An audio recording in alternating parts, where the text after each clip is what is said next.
Thank you, everybody. We are going to open our Board of County Commissioners meeting for January 8th, 2020. This is the budget kickoff with our leadership team. We all at the table pretty much know each other, but for the benefit of our audience, why don't we go around and introduce ourselves? I'll start. I'm Heather Buck, Lane County Commissioner for District 5. Joe Burney, Lane County Commissioner, District 2. Pete Sorensen, Lane County Commissioner, District 3. Jay Bozovich, West Lane County Commissioner. Pat Farr, North Eugene. Patty Perlow, not a commissioner, district attorney, and apparently put in this row because of my disruptive behavior. Good morning. Mike Finch, Director of Technology Services. Dan Hurley, Director of Public Works. Karen Gaffney, Health and Human Services Director. Alana Holmes, Human Resources Director. Steve Dingle, County Counsel. Mike Coles, Assessor. Cliff Harold, Sheriff. Greg Rickoff, Director of Operations. Steve Mokrahysky, County Administrator. And Christine Moody, Lane County Budget Manager. Great. We're going to kick off this meeting with a county overview from Mr. Mokrahysky, and he'll help with the flow of this particular meeting, and I'll keep names. If there are questions along the way, just raise your hand and I'll keep them down and we'll get them answered as we go. So, Mr. Mokrahysky. Okay, good morning. Thank you, Chair and Commissioners, elected officials, directors, and to everyone else here. Apologize for those of us that have our backs to you. Well, I guess it's like a board meeting. So I'm used to that, but this is our annual opportunity to share with the Board of Commissioners and our leadership team really the kickoff for our budget for next fiscal year. And it's a great opportunity to sort of set the tone about where we are, where we've come from, and where we're headed related to our budget. And so we'll walk through a few things for you here. We have a number of speakers that will take different parts of this presentation, and I'm just going to give a brief overview. Some of these things will look similar to information we presented in the past, although some things fortunately and unfortunately don't change or have not changed for us. This shows you the calendar for this budget cycle, starting with today, our leadership team meeting and budget kickoff. Where we provide an overview and seek general direction from the board as we begin our budget development process. And then we kick off the budget work with our department staff. Departments submit their budgets by late February and early March. We have meetings, county administrator and departments have meetings to discuss the requested budgets from departments. In late April, the county administrator proposes the budget. The budget document is actually finalized and made public. And then in early May, the budget committee, the proposed budget is presented to the budget committee.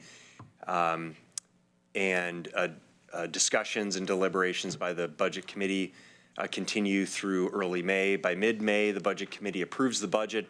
And then by mid-June, the Board of Commissioners adopts the annual budget.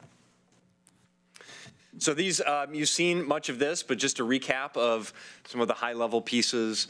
About 1,672 full-time equivalent positions in Lane County in the current adopted budget. $716 million in operations and reserve funds within our 32 funds, and then 9 departments that you all are very familiar with. This pie graph here just shows you the breakdown. It's a little hard to read, but gives you an idea of the complexity of our financial operations and management in Lane County. We have 32 unique funds, and so this pie chart shows you those 32 funds. The one that's pulled out in blue there is the general fund, which represents. I'm having a hard time because I didn't wear my glasses here today. 32%, holy cow, 15%. I really need to wear glasses. 15% of our operations there. And the general fund. You're in charge of this, right? I am, yes. I'm going to try to demonstrate how that is the case. The general fund really represents our discretionary resources in Lane County. All the other funds are special funds, enterprise funds, restricted revenue that comes in is really restricted for use within each of those funds. The general fund includes all the property taxes that Lane County collects, and as well as some fines and forfeitures and fees that fund, where the board really has discretion in how those resources are allocated. The sheriff's office, the district attorney's office, the assessor, and general government services are all funded out of the general fund, as well as a significant amount of subsidy provided for critical health and human service and other public safety services, youth services, public health, and other areas. So we always show this, this chart, and this has not been updated in a number of years, because the Secretary of State's office has, if you may recall that the Secretary of State's office used to rank counties by how distressed they were. Lane County was once on a list of distressed counties. We were moved from that list several years ago because of our ability to get our financial house in order. And the Secretary of State's office used to provide this list of 36 counties. So on the left, and this is hard to read, but it's really intended to articulate where Lane County sits as it relates to our core funding. On the right, I'll start with the right, shows the 36 counties ranked from the top with the lowest property tax rate to the highest property tax rate. And you'll see Josephine County is at the top of the list in terms of lowest rate, and I think it's Sherman County at the bottom with the highest property tax rate. Lane County is number 7, I believe, there with the arrow pointed to it at $1.28 for our permanent rate. And on the left shows you maybe a more meaningful statistic, which is the total per capita revenue that Lane County collects when compared to the 36. When you look at all other revenue, property taxes as well as other local revenues collected by counties, where does Lane County sit? And on this chart, it's third. And this hasn't been updated since 2015, but the numbers don't really change because permanent property tax rates don't change. Really, the only thing that would change is any local property tax levy that's generated, but most of those already built into that chart on the left. So we're third. We have the third lowest per capita total revenue of any county in the state. And the reason for that is if you go back 20 years or more, we had a significant amount of, really, if you just go back 20 years on this chart, it shows you inflation adjusted, and we show this every year, but inflation adjusted revenue in the general fund and the road fund of $40 million just less than 20 years ago that we had, that we no longer have today, that funded critical general government, public safety, and general government services, as well as road funds. Some of those funds for transportation and roads and bridges have been replaced, not all, but some, because of the state transportation package that was approved in the 2017 session. But the funding in the general fund that has supported public safety, critical public safety, and other general government services has not been replaced. So this was the perfect storm that really continues to be the story for Lane County today. We didn't need a high property tax rate. It was fine for us to have the 7th lowest property tax rate or the 3rd lowest per capita revenue of any county in the state because we always had this timber revenue. But then the timber revenue went away, property tax caps went into effect in the mid-90s, and we've been stuck in this position of, and you'll hear later from the sheriff and the assessor about some critical areas that continue to be underfunded. So what we've done an effective job of our focus really in the last several years has been, let's get our own house in order. We can't change the fact that we have the 7th lowest property tax rate in the state. The state legislature and the governor have to address that issue. We can go out for serial levies, which we've done with the jail, and that's been hugely successful as it relates to impacts for jail operations. And the sheriff's office and our public safety partners have been incredibly diligent and creative in the way in which they've implemented the use of those resources to make sure that they're meeting exactly what we said they would, but we also are going beyond that in making sure that we're not just housing people in the jail for the period of time that they're there, but we're trying to get people onto a path of self-sufficiency and exit the public safety system for good. So those things have been successful. In addition, what we've said is let's get our own financial house in order. So we set a number of goals. One was to create long-term financial stability through a structurally balanced budget, that we need to stop burning through our reserves. We need to make sure that we're stabilizing our services. So let's not continue to erode the critical services that are already underfunded.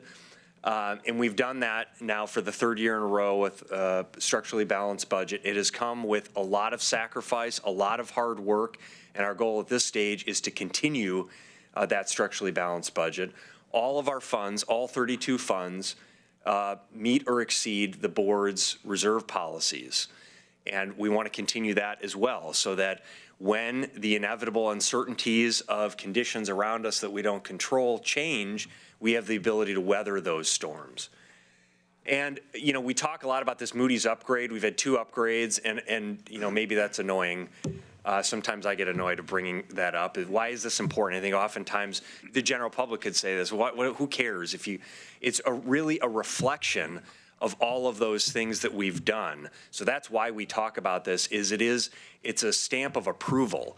It's an indication that the things that we've done have been really impactful at getting our financial house in order, stabilizing our service levels, building up our reserves to be resilient in times of change, and being financially responsible with taxpayer resources.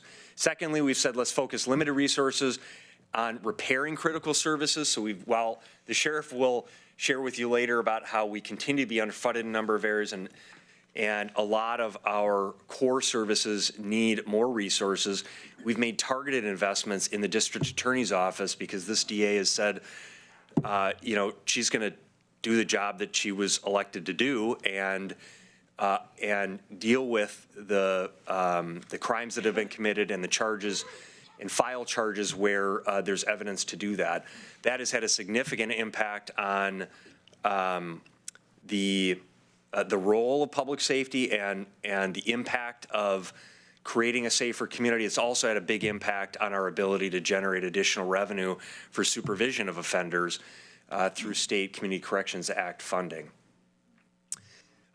So we've done some of those targeted things, and we will continue to do that as we move forward.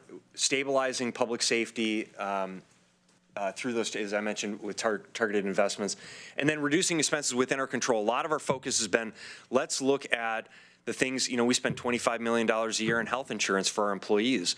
We don't want to erode that benefit, but if we can manage that resource more effectively, that's less money, taxpayer money, we have to put into the increased cost for no additional benefit. That's more money that we can take and we can put into direct services to the community. So much of our effort has gone into being proactive and creating incentives and controlling those costs through partnership with our employees. And of course, that's been reflected in various recognitions and awards and things that we've done, as well as the fact that you'll hear again this year, our health insurance rates are going to be flat.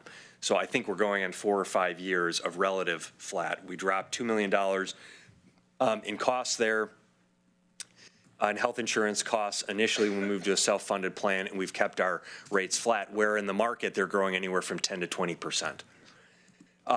Internal services, workers' comp, budgeting for vacancies, and we can talk more about that in a little bit, and then a proposal that we are planning to bring forward to the board in 2020 is for a PERS side account. We talked about this 2 budgets ago. The state ended up funding the side account, and so we will be proposing a plan that invests approximately $10 million of county resources from one-time reserves into this PERS side account that leverages 25% from the state, so a $2.5 million match, and then our anticipated savings over the life of that program is nearly $20 million. So almost 100% return on our investment is what we're seeking to achieve. So all of these things you see, these are not They're not one-off investments. They're not things that necessarily are flashy or they take root in the first year that we make the change. The PERS, 10, 15, 20 years from now, there are going to be new commissioners, a new county administrator, and new staff and elected officials around the table that hopefully will be looking back and saying, boy, that was a smart decision that the county made at that time. So these are things that we're trying to make investments that impact the future of our organization and our community in a positive way. A couple quick notes. Typically, our assessor, Mike Coles, would walk through these. He's going to take a chunk of the presentation later, so I'll just touch briefly on property tax projections for next year, and just some generally some housing data. 5% increase in residential listings in November of 2019. So that remains positive. Mostly what we're seeing on the housing front has been positive from a market standpoint. Commercial and industrial sales have not been analyzed for 2019 yet. Multifamily, this is a positive indicator that multifamily housing is starting to show some limited slowing and even some minor decreases in rent that are beginning to occur. So that's a really positive thing that we know we need for our community generally as it relates to affordability of housing. Housing inventory is low. That's a challenge, and new home stock is low or under what would be desirable. These are things that significantly impact the housing and homelessness crisis that we're facing in the community that over the long term we will need to address. Interest rates continue to be favorable, and I saw yesterday that they've dropped even further at the beginning of the year. And we're projecting property tax growth at 3.75% for next year. So the board is familiar with our strategic plan, but we like to just call that out again, that we do have a plan where the board in December of 2019, at the end of the year, approved your revised plan. We have our purpose to improve lives, our mission to responsibly manage resources to have a big impact on the community. Our new lenses that we're going to really work on operationalizing in the organization, making sure that as we're making decisions, we're intentionally having a regard for the financial stewardship. How are we going to pay for the things that we're doing? What is the impact on everyone in our community? Making sure that we're using an equity lens, and then ensuring that we've identified the partners, the collective impact in the community that we want to have has been identified through partnerships that we're engaging in. Our core behaviors that we just believe so strongly that the best of our employees, when we are at our best, we're exhibiting these behaviors: a passion to serve, a drive to connect, and a focus on solutions. Those are the behaviors that have led to where we are today as it relates to our financial stability. And then we continue to focus on a safe and healthy county, vibrant communities, robust infrastructure of people and partnerships, and significant planning work that is continuing in our 10-year public safety plan, our community health improvement plan, transportation plans, rural economic development, and equity and access. And then some things that the board has in its revised strategic plan has included a renewed focus on housing, mental health, and public safety systems, the interconnection of those areas, focusing on prevention, getting further upstream. We talk about housing. It's not just catching folks when they're homeless, but it's really looking at how do we address keeping folks, increasing the stock of affordable housing. Safety, climate change, and community benefits are all areas that the board has focused on. So I want to invite Brian Rooney, who I like to call our celebrity speaker. Brian's added a great element to this in the last several years to talk about our local economic position. And Brian, will you come on up here? As he heads to the table here, we had one question from Commissioner Swanson. Mr. Mokryski, I was just curious, on the first slide you showed the timing of the budget. The Lane County Budget Committee, I think it has roughly 2 weeks in there in the schedule for the Budget Committee. And I know several of the commissioners, myself included, have been on other public budget committees, and they're much lengthier periods of time for the public budget committee to look at the budget, ask questions, and it's been an interest of mine to find out if there's any way, either by board directive or by your authority, to lengthen the period of time for the Public Budget Committee to look at all the records, ask the questions, and essentially approve the operative verb being to approve the budget. And is there any way to do that and change that in this budget year? Yeah, I think we certainly can do that if the board's desire is to have more. What I'd suggest is it'd be helpful if you reflect back, particularly on the last couple of years, and if there are issues or times or places where you felt like you needed more time, help us understand where that was so we can try to build that in. I think we actually, last year, we did build in an extra day or two, so we have tried to expand the calendar a little bit. I'd say it's been more than 2 weeks. It's probably been more like 2.5 to 3 weeks that, go ahead. And I would just add that we actually give the budget document to the committee 1 week before the meetings to give them time to read through materials and have an orientation so that we can kind of point them to places where things are changing, because we know it's a big document. And then actually the schedule doesn't necessarily show you the whole thing there. It's 3 weeks. This year. And as mentioned, we did add an extra meeting. So we will have 1 week with 3 meetings. We added an extra work session in there based on feedback from the committee last year. But if there's additional feedback, we're definitely open to that. Yeah. Very good. Mr. Rooney, thank you for joining us. Yeah, thank you. I think if I'm the celebrity, you need to up your entertainment budget. What are you costing us? I come cheap. I just want to make sure, okay, is your pointers working? So this is an update of a presentation that I've done for the past few years. I'm going to have an overview of the Lane County economy, touch on the housing market, and then we'll look at the employment forecast for Lane County. Always like to point out that Lane County's economy is diverse. You know, it's a lot of people think of Lane County as the University of Oregon and a college town, but there's a lot more going on. The first pie I'd like to point out is government at 16% employment. That's pretty typical for a local area. What's unique about that is that the University of Oregon is in there, so a very large employer, and it's still only 16%. So that's a testament to the strength of the other industries we have here in Lane County. The second one I would like to point out is private education and health services. That's almost entirely health services. We have a larger percentage of employment in health services than most areas in the country. And so we've become a kind of a regional healthcare center.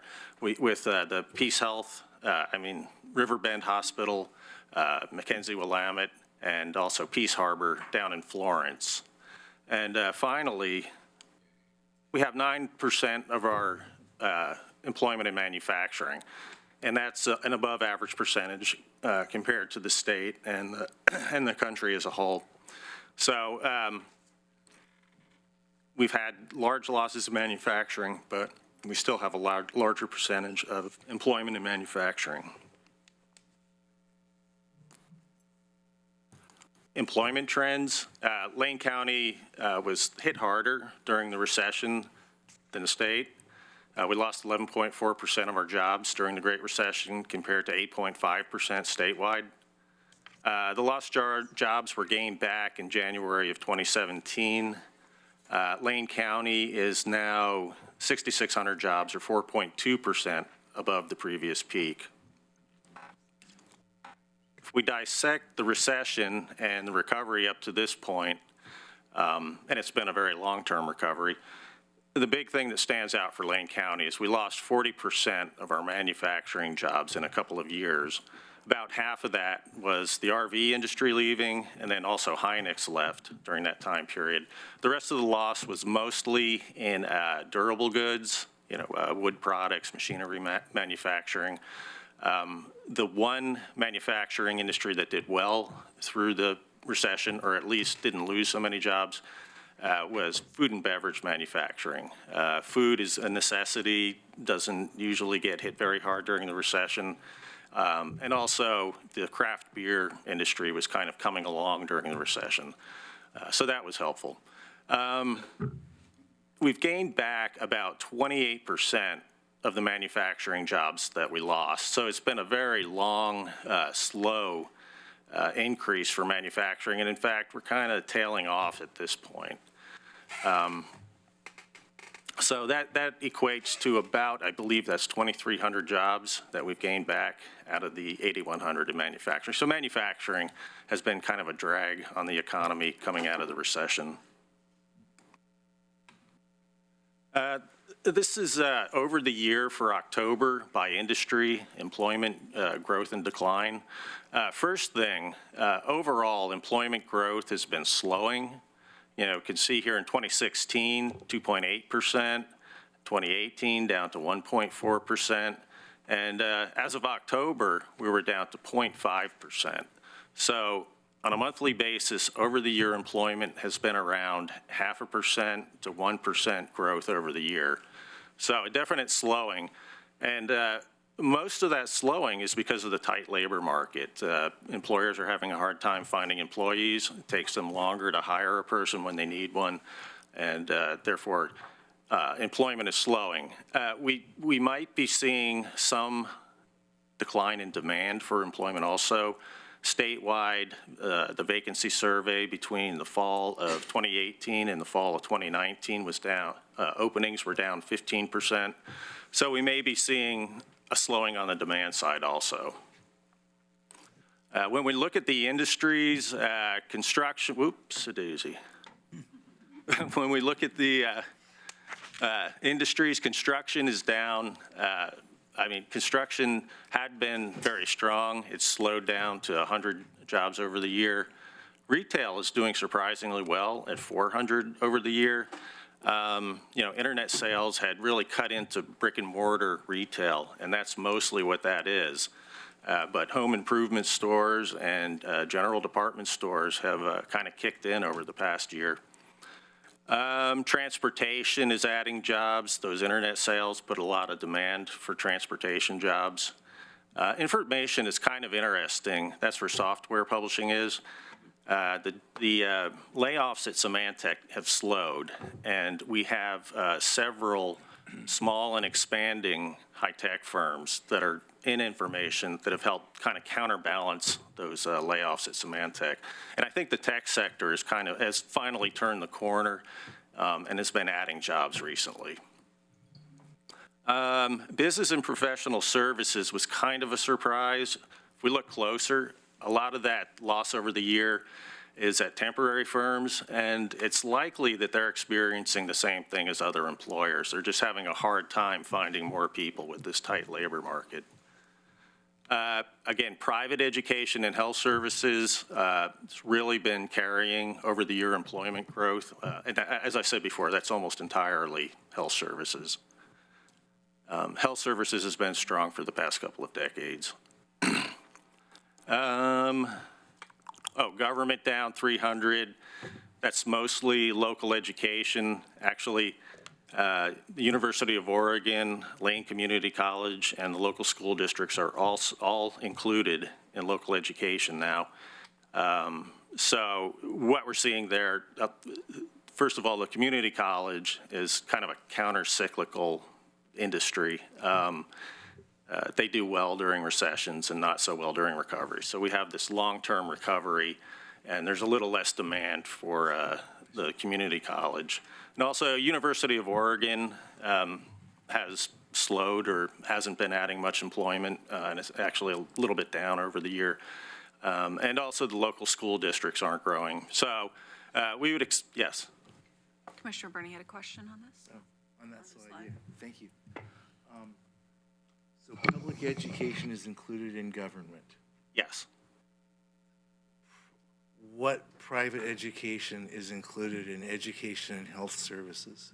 Well, Northwest Christian is probably the That it? largest. There's private. There are Catholic- some, there's like Catholic. religious, Can you break it down? can I break it down? Yeah, education and health services. Right. As I said, it's almost entirely health services. I'm going to, health services is probably at least 90% of employment in that sector in private education and health services. Could you provide a breakdown at some point? Yeah, I can. Let me make a note of that. Would Marist High School be an example? It would be of that? private. Yes, yes. Quick question. Commissioner Ford. ORI. Yeah. Just to be sure I heard this right, on the retail side, did you say home improvement is on the upside? You got a Yeah. fallback. I go there all the time.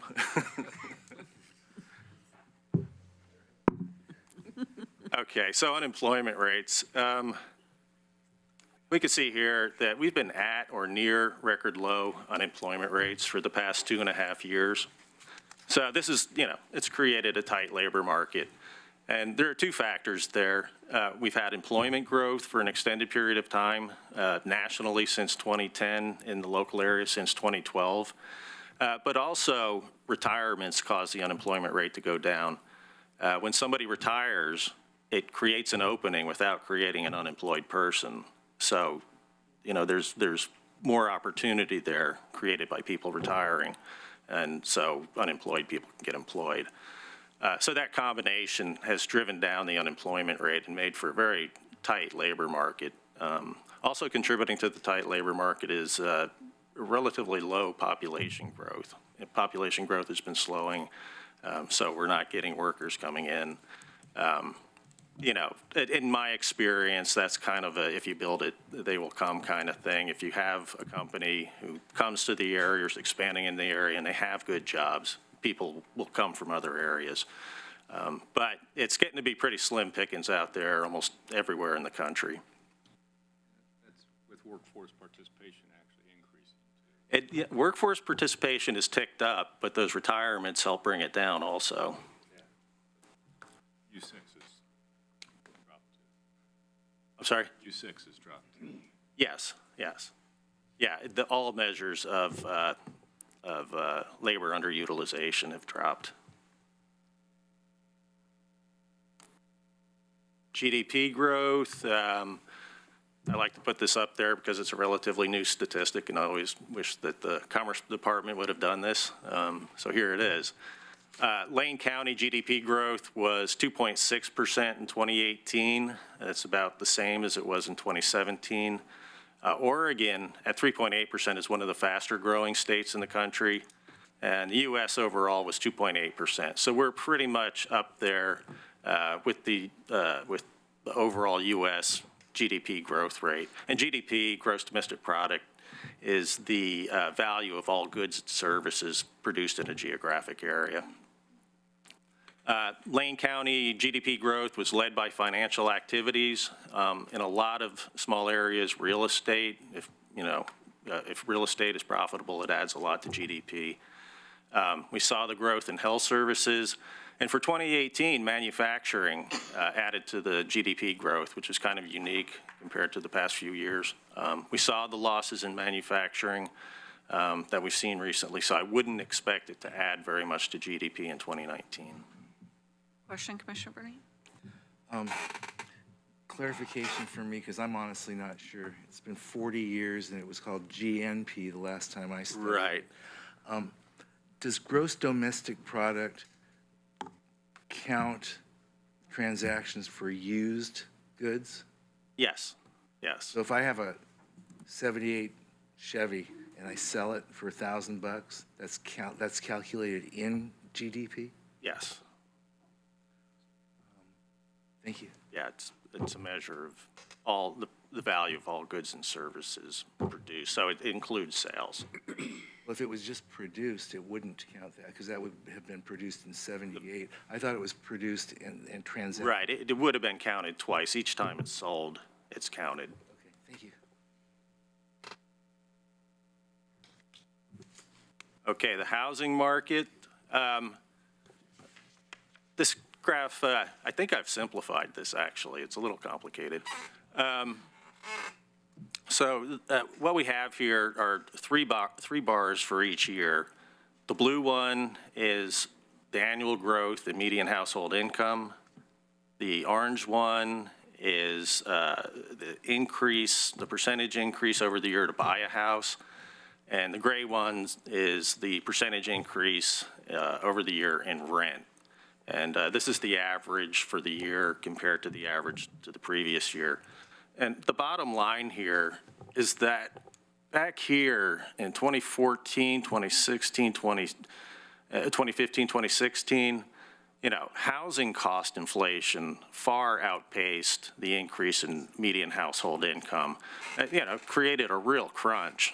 In the past couple of years, median household income is perked up to around 5%. And we're starting to see some relief in the housing cost inflation. Rents were down significantly in 2018. They're starting to pick back up a little bit in 2019. But the cost to buy a house has come down a little bit. The inflation to buy a house has come down a little bit. We don't know where median household income is going to be here in 2019, but wages have been growing, and that's the biggest component of the change in median household income. So we would expect it to be more up towards 5% than this 2 and 1% that we saw back in the past. Yeah. Sure. Commissioner Farr. Do we have a breakdown of what is causing the increase in housing, the price increase? For instance, profit. For instance, fees. For instance, land cost. Can we find an accurate breakdown on that? Well, I would point to supply and demand. And the next thing we're going to look at here is building permits. We still have population growth, and the level of construction to keep up with population growth just isn't there. And supply and demand is a very broad shot, very broad picture. Inside of supply and demand, the increases are in specific areas. And I would really love to know and be able to report where the increase is, because we continue, as you say, to lag behind on people being able to afford housing. Right. Income is going up at this rate, and housing is going up at this rate, whether it's home ownership or rental. Right. If we look at the building permit data, and this is a kind of back of the envelope, oops, there it goes again. This is kind of a back of the envelope calculation. It's just population growth divided by the average household size in Lane County. So to keep up with population growth, if we keep that average household size, we would need 1,500 permits for units in Lane County to keep up with population growth. Chair, to follow up, if I may. On the population growth side of that, that doesn't necessarily take into account the number of people who graduate from high school and therefore become on the housing market. They're leaving home. Right. It's babies born. And in-migration largely. Immigration, but each high school graduates 200 plus students every year, each of which is going to go to college, going to stay at home, or going to the job market locally. Right. Try to find a house locally. Right. And that puts more demand on the housing market and causes costs to go up. I have one question, and then Commissioner Berney had a question. In the previous slide, it said the average medium rent for Lane County was $1,375. Yeah. How many bedrooms is that supposed to represent? That is, that's the annual average through November 2019 for all types of units. That's single family, duplexes and multifamily. So that's just rent for everything. Commissioner? So forgive me because I don't mean to be contrarian, but according to this, only newly generated goods, including those that increase inventories, are counted in GDP, not the sale Oh, I'm sorry. No, that's okay. But for a body that's making decisions about a $700 million budget is spent, and we're looking at maximum local economic impacts, whatever the indicators are will influence our decisions as to how we impact them. So I would just like this board to know that. And additionally, that means the cost of selling a home that's not built that year or sold for the first time that year is not counted as part of local gross domestic product. Just a point of clarification. Right. Thank you. And getting back to the cost, housing cost, I have here statewide is $1,695, and Multnomah County is $1,695, and statewide is $1,561. So we have a bit of a housing cost advantage compared to the Portland area. And the cost to buy a house also at $291 compared to $395, almost $396 in Multnomah County. So we have a bit of a cost advantage when it comes to housing compared to the Portland area, but also wages tend to be a little lower in our area. A little? Right. Well, it depends on the occupation. Yeah.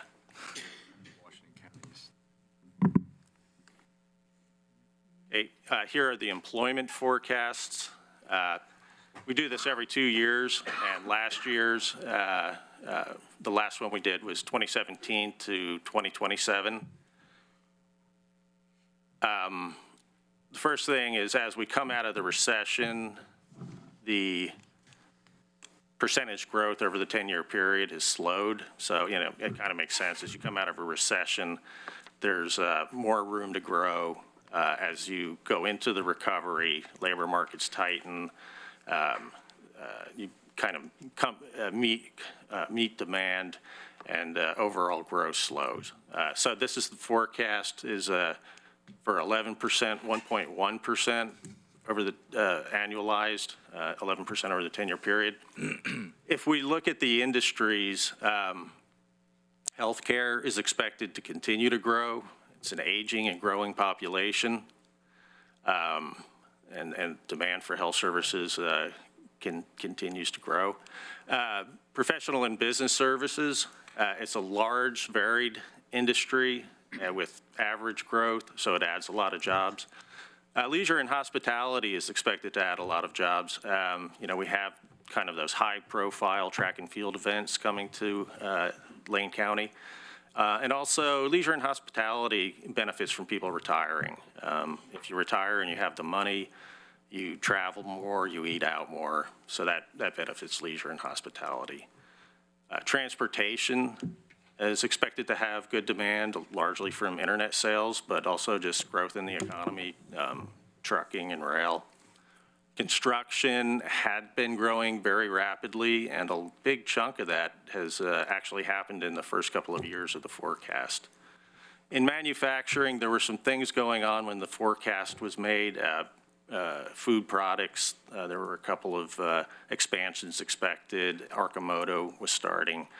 I don't know if it's going to quite make that over the 10-year period. As I said, manufacturing has slowed recently. Question, Commissioner Sorensen? Yes. Yeah, Mr. Rooney, I wanted to ask you a question about where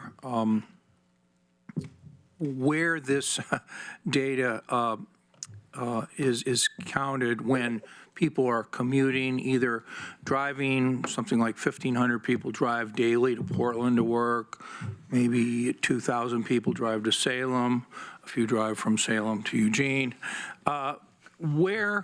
And then the other complexity of this is, what about people who are physically here? And we just greeted somebody yesterday morning whose son is working in the Mackenzie Valley on a construction project in Rhode Island.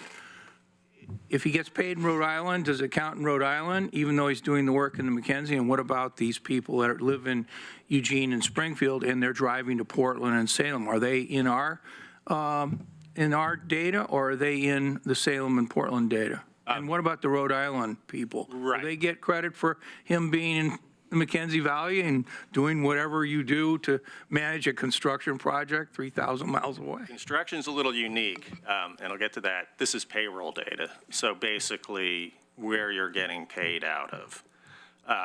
We do our best to keep up with multiple worksite reports, so, like Nike corporate headquarters is in the Portland area. Their paychecks may come out of there, but, we know that they have a store down here, and so we'll get a multiple worksite report and find out how much payroll is going there. So we do our best with those multiple worksite reports to get the payroll that's earned in the county. With construction, it's a little different. If the company's in Rhode Island and he's working in Mackenzie Valley, it's likely that his payroll is being counted in Rhode Island. For especially large projects, and I believe it's over 50 workers at any one time, we can get a waiver or we can get information from the company, either an estimate or actual payroll data for how many people are working there. But it depends on the size of the project. Generally, it's going to have to be a very large project before we're going to find out what the payroll of the people working on that project in the county is, if they're being paid outside of the county. I had heard that, for example, the 97405 zip code is the #1 zip code for FedEx deliveries to home-based businesses. So there's a lot of people out there, and I mean south of 18th Avenue out there, south of 18th Avenue on the 97405 zip code line, that are working in their houses, and they're doing work all over the world, but they're still in their house, and who knows where their paycheck's coming from. Right, okay. So those are sole proprietors generally, and we have sole proprietor data from the Census Bureau that's based on income tax. So if they're reporting their income tax from that home base, they're going to be counted as a sole proprietor in Lane County.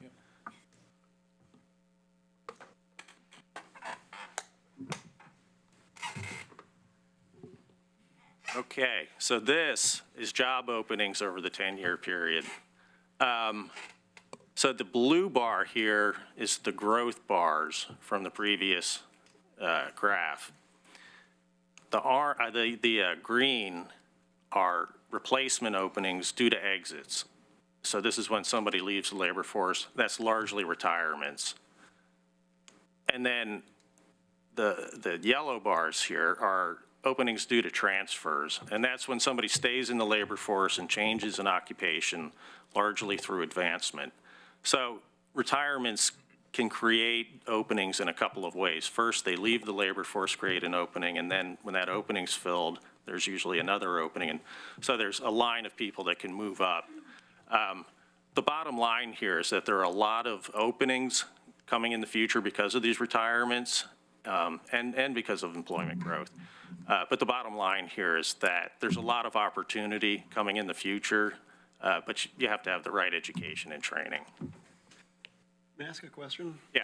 On, for instance, natural resource and mining on the very bottom there. Yeah. Where does aggregate production fall? Is that natural resource and mining, or is that in manufacturing? Yeah, aggregate is in mining. It is? Yes. Not in manufacturing?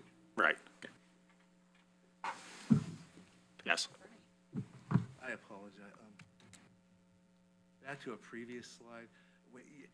I believe very firmly that data does not speak for itself. It has to be interpreted. And so there was, when you talked, oh, I'm sorry. I prefer no one knowing what I say. I believe that data does not speak for itself. It has to be interpreted. As you were discussing, and again, we're looking at policy implications. So as you were discussing how one defines unemployment in an area, I'm trying to connect now to what you said about construction jobs. I do know that one sector, and it's very often, that's where the term travelers came from. It didn't come from people that didn't have homes and are moving through Eugene. It came from tradespeople that travel to different jobs depending upon where the work is. So typically, although we're changing this in Lane County, large construction projects will hire contractors, oftentimes subs, from Portland, from out of the area. A lot of times the work will come in from Portland or out of the area, the workers, excuse me. Right. The paychecks are from here. So are we correlating workers from out of the area that are coming here for big jobs and comparing that number against the number of people in this area that are to develop what our unemployment rate is? Do you see what I'm saying? Are we mixing apples and oranges? No, the unemployment rate is separate from the payroll employment data. Okay. It's a household survey. In the local area, about 1,000 households are surveyed, and they're surveyed for a 3-month period. And then we combine that with the unemployment benefit data to get the estimate for the local area. At the statewide level and the national level, it's just the household survey. So they call up households and say, is there anybody in your household who wants a job and can't find one? Thank you, sir. Sorry to. So, yeah, they're separate. Separate. Yeah.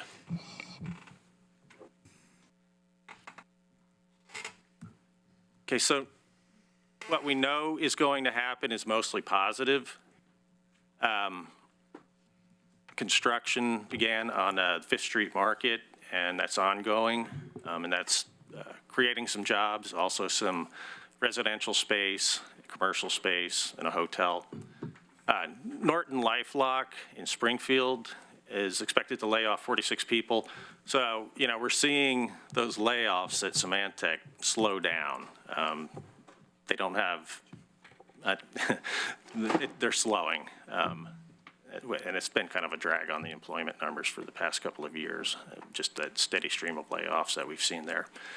East West Tea Company, the parent company of Yogi Tea, has purchased Choice Organic Teas, is moving its manufacturing to the company's West Eugene facility. You know, this just points out that we have a strong and growing food and beverage industry here in Lane County. The Eugene Broadway Apartments, large residential project. Sentinel One, a cybersecurity firm in Eugene, employs 40 people, expected to add at least 30. That's one of those small and growing tech firms that we've seen come to the area in recent years. Massachusetts-based e-commerce company Wayfair plans to open a call center in Eugene. That's been ongoing. And they're expected to add up to 600 people. So that should be helping the numbers in the coming months. Public projects, Hayward Field. Actually, there's the 2020, I believe, track and field championships, and then 2021 World Athletic Championships. So a couple of high-profile track and field events are going to be happening over the next couple of years. 4J, you know, $300+ million bond measure. We know there's going to be some school construction, and it looks like they'll be able to do some other things with that money. Development of the former eWeb riverfront property, that's happening. And with the City Hall and County Courthouse, sometimes the wheels of government turn slowly. So that seems to be happening right now. It's moving forward. Brian, a quick correction, if I may. Wayfair is Springfield, not Eugene. I'm sorry? Wayfair is Springfield, not Eugene. Oh, I'm sorry. Wait, I said Springfield. You said. Oh, I said Eugene? You said Eugene. Okay. Thank you. Oh, yeah. So the challenges, of course, labor availability. Employers are having a hard time finding good workers. There's roughly 6,000 unemployed people in Lane County, which isn't a whole lot when you consider we have a labor force of 180,000. Infrastructure is always a challenge. It's always good if you can improve your transportation, your highways, and your rail. And then the fiber internet link that was installed downtown to several buildings has helped to attract employers. There's some talk that may be expanded, but you know, it takes a lot of money.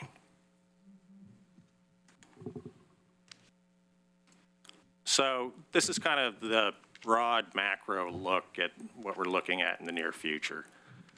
Still in a sweet spot, strong labor market and increasing real household income. Consumer spending is strong.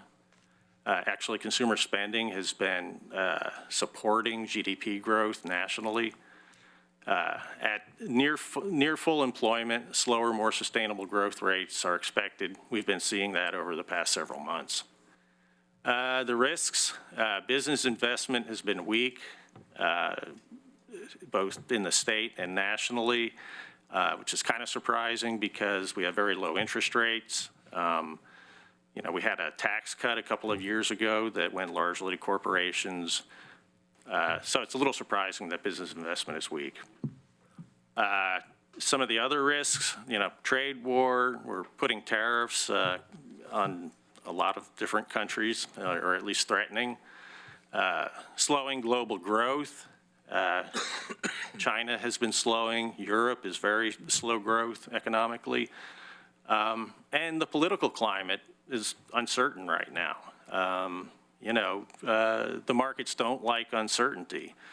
And you start blowing things up in the Middle East, you know, financial markets, especially the oil industry, will start putting their money into bonds or someplace safe until there's more certainty into the future, more certainty for your investment. So the next recession, we don't know. IHS Markit and Wall Street Journal Economic Forecasting Survey put the probability of a recession in 2020 at 30 to 35%.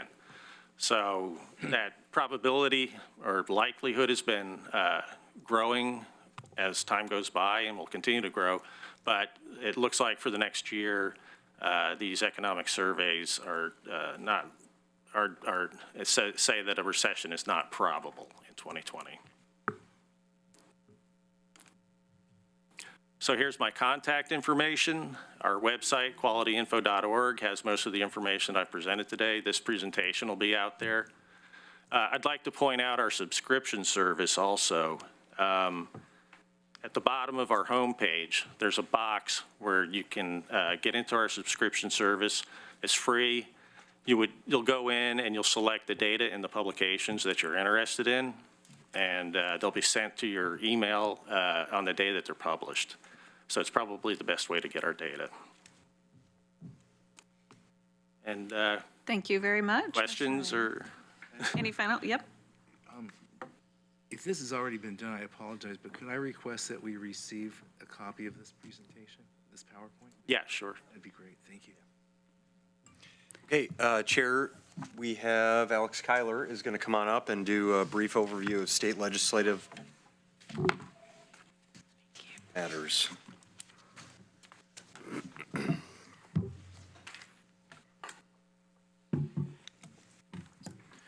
Good morning, everybody. I'm Alex Kyler, Lane County's Intergovernmental Relations Manager. I've got a brief update on a couple of items.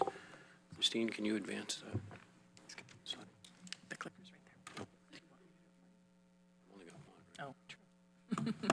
Okay, so I've got 4 items I really wanted to talk about that I'm focusing on this morning. My general approach is to pay attention to the largest buckets of state revenue that come to the county. But this first one is sort of an interesting one because the legislature in 2019 really only made one tax referral to the voters, and that's a tobacco tax that all Oregonians will be voting on in November of 2020. And it is, the funding wouldn't take effect until January 1st of 2021, so it's really only 6 months of revenue into the biennial budget, but it would be about $115 million, a $2 a pack increase on tobacco products, cigarettes, and a 65% tax on wholesale of vaping products, or what do we call them, inhalant delivery systems. That part doesn't raise very much. The bulk of the money is raised through the tobacco tax. There could be, the measure had to be written fairly broadly to sort of avoid a lot of complexity for voters' consideration, but we do expect that some of those dollars would come to the counties for both mental health services and prevention services. So I wanted to flag it for you that it could be a new source of revenue depending on what the voters do. The other two, the next two items that I want to highlight are a couple things that happened to counties during the legislative session that we continue to track on and will be working on as we go to Salem in February. The first is that due to some caseload forecasting data, which turns out to be sort of fraught with problems, funding for mental health and behavioral health services was cut fairly dramatically for counties. And this is a particularly important chunk of funding for the counties. We get about $16 million a year under what's called the County Financial Assistance Agreement for behavioral health and mental health services. And this cut, based on caseload forecasting, led a bunch of advocates to work on actually getting a budget note created, so that we've been working throughout the interim with OHA, DHS, and OJD to try to work on restoring those funds. And I think we'll be successful. Hopefully, we've really gotten a pretty good working group here during the interim to work on that. And you can see if we're successful, we could bring in close to another $1 million to Lane County, or to restore $1 million. The other pot of money that we typically always focus on, very important to Lane County, is Community Corrections Act funding. These are dollars that go to the Sheriff's Office, to parole and probation, and to many of our community partners through the work of the Public Safety Coordinating Council. The legislature failed to add $50 million to the Community Corrections Act that we'd really hoped to have added due to increasing costs. We were hoping that we would add $50 million to the Community Corrections Act funding in February.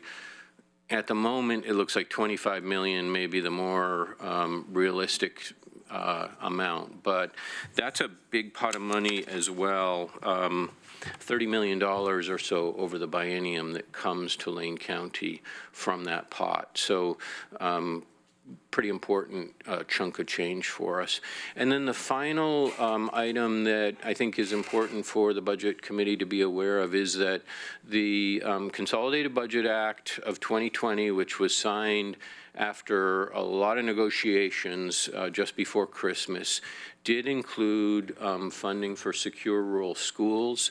2 years, one will hit us in the current budget year, and the second will come for the next budget year, FY21.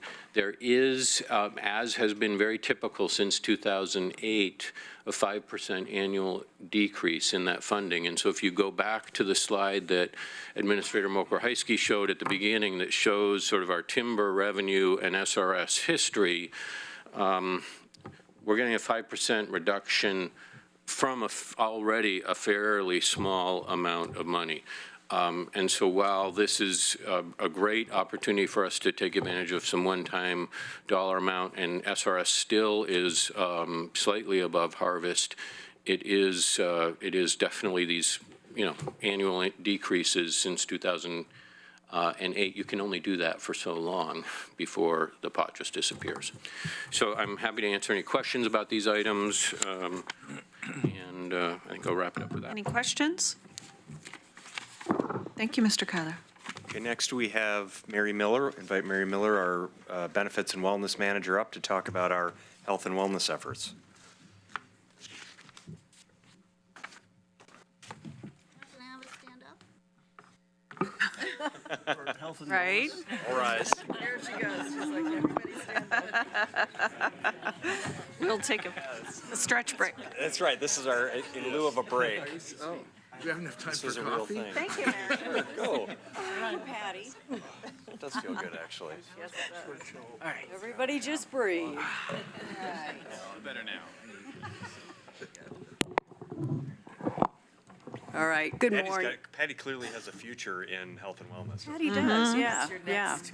If I have an opening in the near future, I'm going to put you at the top of the list, Patty. So, thank you very much for having me, Chair Buck, Commissioners, Executive Team. It's great to be able to talk about health and wellness at Lane County. So, what I'm going to start with today is a little bit of a look back.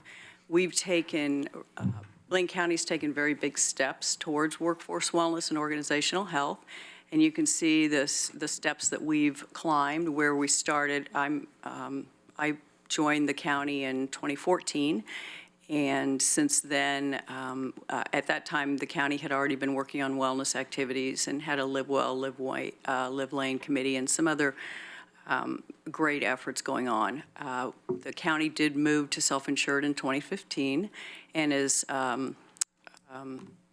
Steve had mentioned, that has resulted in big savings, more control over our claims. So it really is a success story. In 2016, in order to control the claims that we were now going to be self-insuring, we opened a Live Well Center, and you can see that that started in February of 2016, and that was a near-site clinic, and it provided care and coaching for employees and their dependents.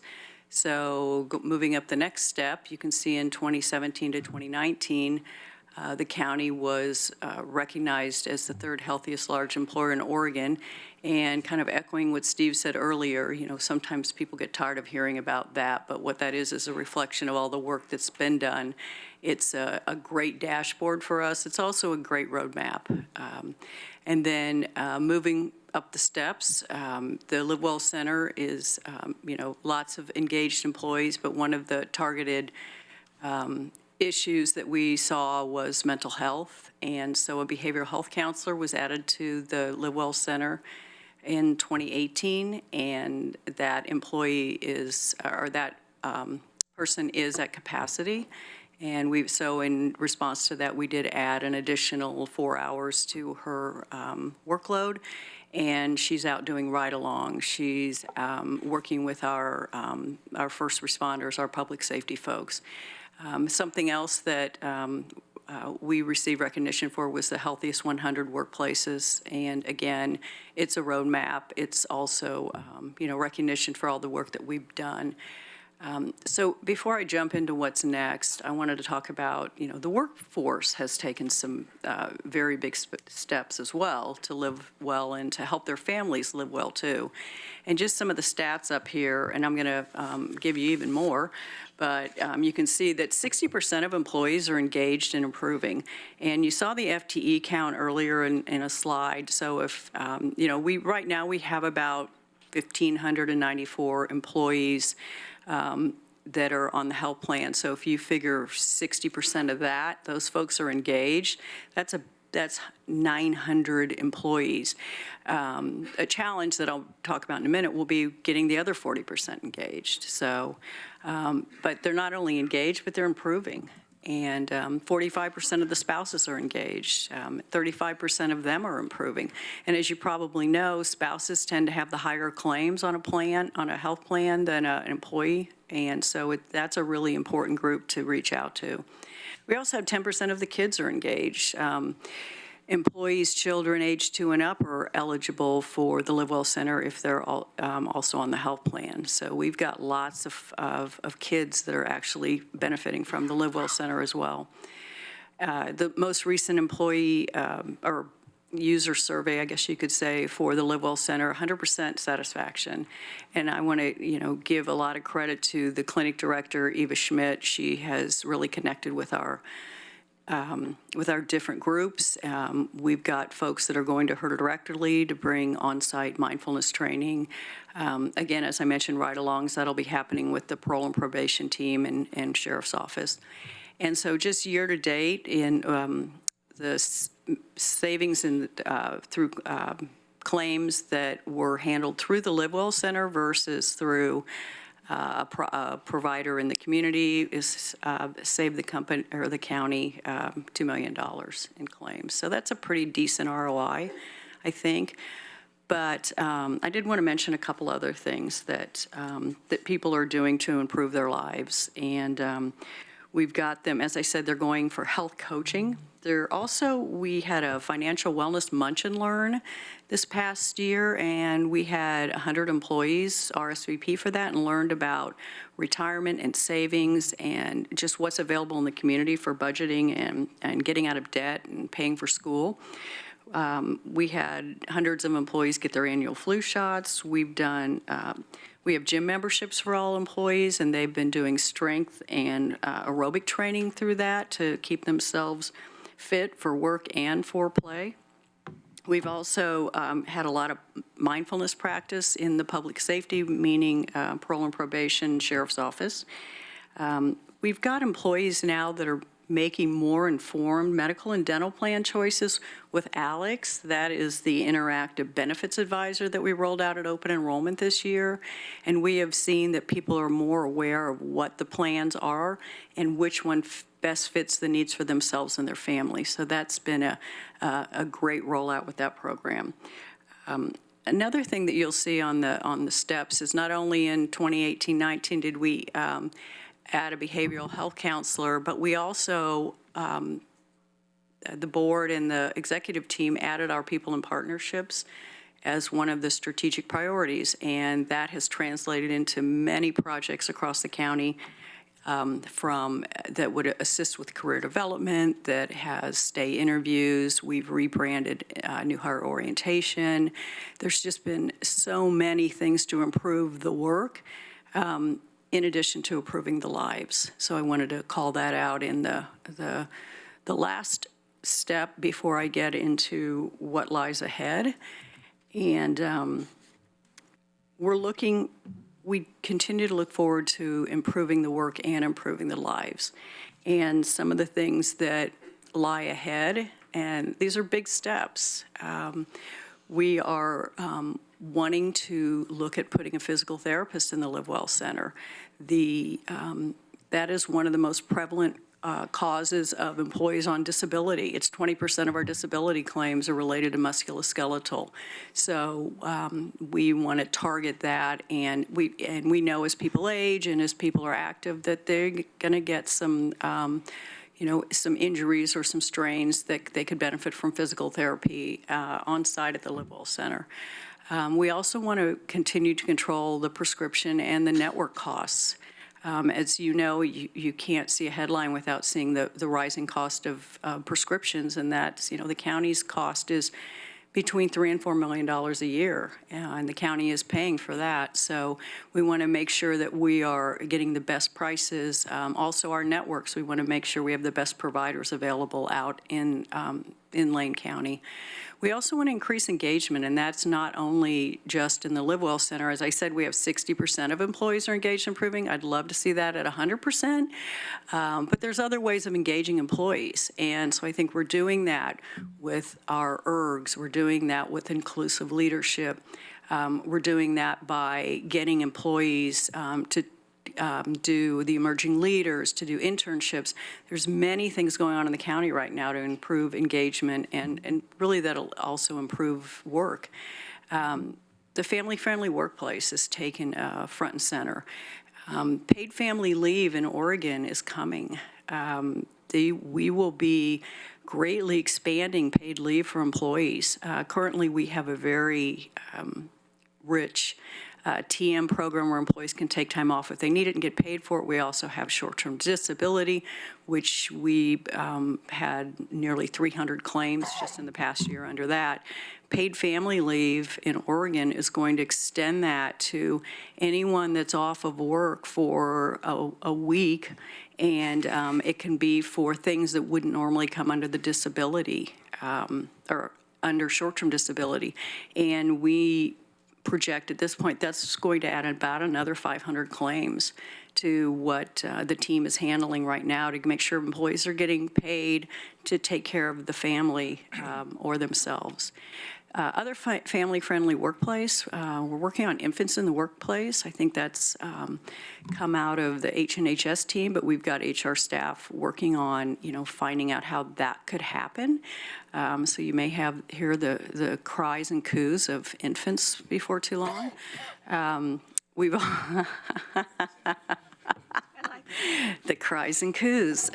We also, there's more accommodations for pregnant and nursing mothers, and that is, our workforce is very female dominated, and we have, we have a number of millennials. We also have a lot of retirees, so we're not, they're not really in this group as much, but we do have people that need to have work-life alignment and be able to take care of the most precious people in their lives while serving our communities. So, as I said, big steps lie ahead.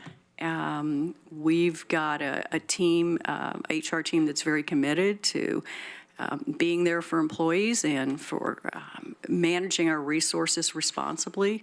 So, unless you have other questions. Any questions? I do have one comment, which it actually surprised me that there's a statistic that children are engaged, because I didn't necessarily know that children could go to our Live Well centers. And I just see that as a big opportunity. As you mentioned, the staff is female dominated, and I feel like we can do something there for them when their children can be engaged more at the Live Well Center. When their children are healthy, these people are more stable and do better jobs. They don't have to worry about that. So thank you for adding that statistic, and I look forward to seeing how that might develop. All right. Commissioner Sorensen. I'm interested in, we had a presentation some time ago at the board about kindness and the efforts that the advocates for kindness are making at business and government. And I think that their premise is that people that have empathy toward other people are themselves improved. And I'm wondering what components to the workforce, wellness, organizational health, this emphasis on kindness, empathy has in the future, and is that something that's growing in concern, or is that something that's measurable? All right, well, thank you for the question. We focus on mindful kindness, and it's making sure that, the empathy and the support that we provide is mindful of what is needed by the person needing the care or the support. So empathy definitely is something that employees seek, especially when they, and I'm just going to speak for my team, when people come to our team, it's sometimes the worst day of their life. Maybe they just got a diagnosis. Maybe they were just in a terrible car accident out on Marcola Road. So one of the things that the team has done is really try to focus some resources on the customer service element, but it's really more than that. Speaking for our team, we feel like second responders. Somebody has the worst diagnosis they've ever gotten, so they're going to have their family and their providers there, or public safety, getting them off the road. But then we're the second responder. How are they going to get paid? Is their claim going to be approved and managed? Can they focus on their care and not focus on paying their bills? So the county does an amazing job with these programs, which are ever-increasing programs, on providing what employees need when they need it. So I think we try to meet people where they are, but we couldn't do our jobs without empathy, and I would hope that employees that have come to us or their family, I spoke to an employee's mom yesterday and this morning about, how do we make sure her pay continues? So I think that's tremendous. Is being kind an element of employee performance? Is being kind an element of, Yeah, like if you're, let's just say hypothetically, you're not a kind person. Right. Is that part of your job evaluation? Now, just to take one employee, for example, Mr. Mokriski. Right. I don't recall. You do, see? So some people think he's kind, but whether or not, okay, maybe even all of us think he's kind. But my question is that part of an evaluation? In other words, is someone leading with kindness and that's part of their job, is to have empathy not only toward you guys or you guys towards employees, but all employees? Is that something that's coming, where that's part of job performance? I'm going to turn over that question to Director Holmes. Thank you for asking that. And what I would say is, while we don't lead in our performance evaluations with a competency per se on kindness, we do have our core behaviors and driven to connect, passion to serve. I think when you look at those and what the extensions of what that looks like in the work that we do, that it would kind of envelope kindness as part of that. Because if you're really excelling in those, if you're not someone who is empathetic, kind, respectful, professional, you're probably not going to score as high in those core behaviors. Commissioner Farr. Thank you, Chair. And what a wonderful response that was, because you kind of wrapped everything into the fact that in our strategic plan, we actually cover kindness, but we don't have a competency named kindness. It's all over the strat plan. So thanks for that. I wrote that down. You'll be quoted on that.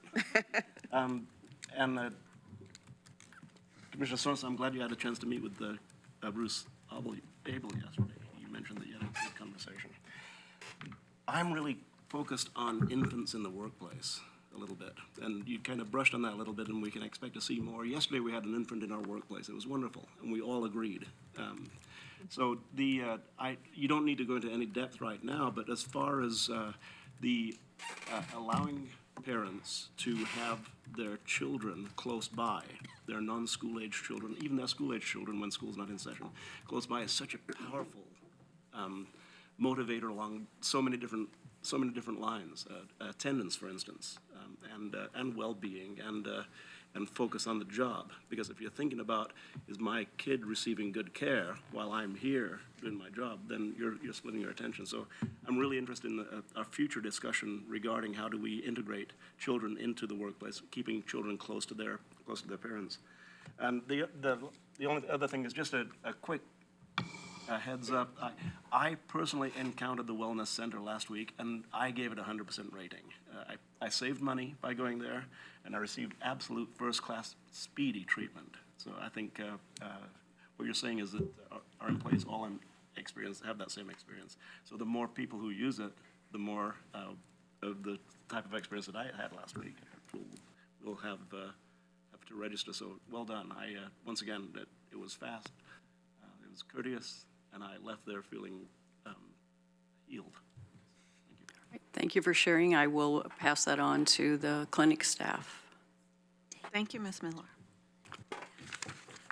Okay, so next we have, on your agenda, it lists one person. On the screen, it lists 3 people. We're going to invite 2 of them up here. And I'll explain. Pauline Martin, our behavioral health manager, is not listed on the agenda, but she's going to help present today along with Steve Manila, our human services manager, and Captain Riley is on jury duty. If he got picked for a jury, someone's going to have to explain that. But so he is not able to be here today, but we're really pleased to have Steve and Pauline present. And I'll just say that we selected this. I think we have 30 minutes to present on this. This has really been the significant body of work that this board and our community and our organization has come together, cross collaborations with the City of Eugene and Springfield and other partners throughout both public, private, and nonprofit organizations. And we wanted to take some time to share with the board the interconnection of housing, shelter, behavioral health, and public safety services that we're all focused on. So that's why we're going to be, and the resources that are going into these efforts. So.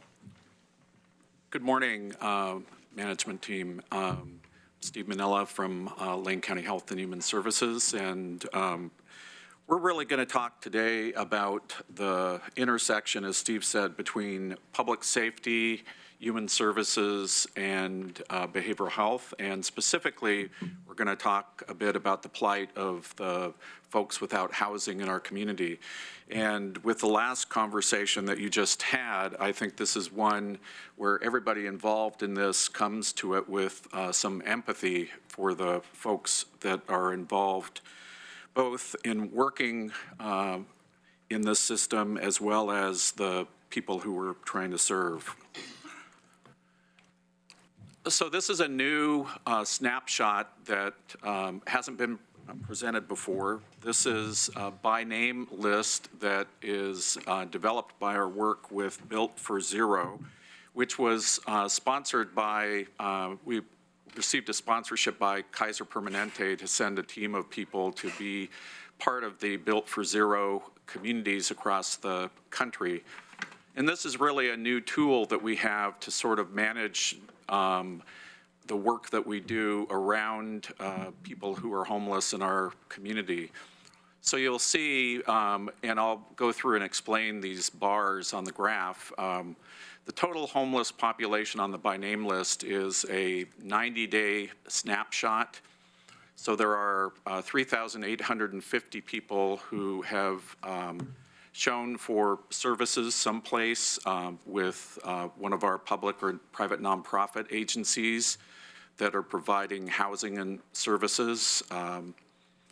And of that, you'll see that the largest proportion of the people on the by name list have disabilities.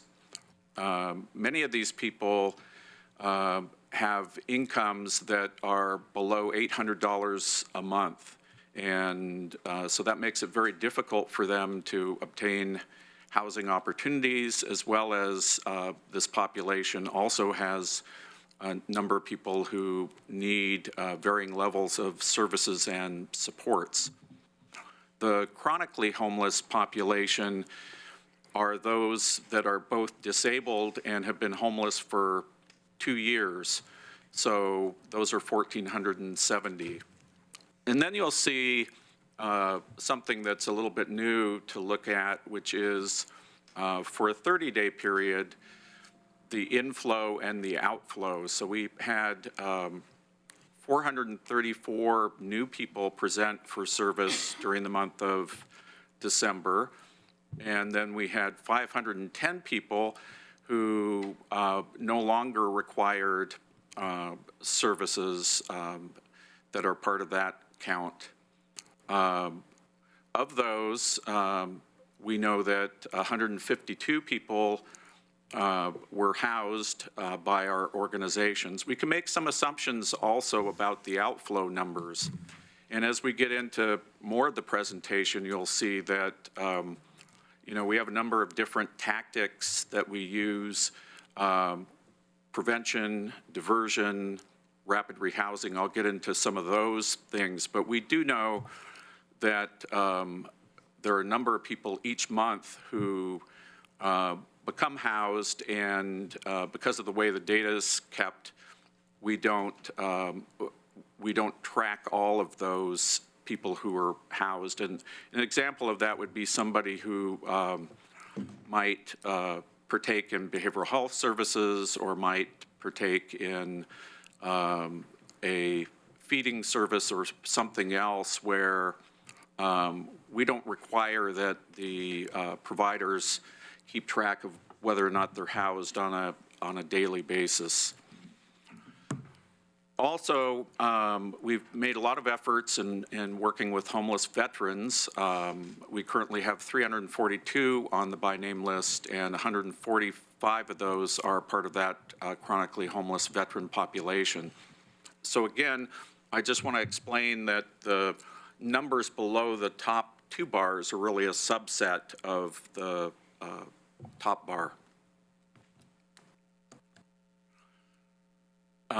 During the past year, the county and the city of Eugene and the community has been working to implement the recommendations of the Technical Assistance Collaborative, which was a consulting firm that we hired to come in and give us recommendations on how to best impact homelessness in the community.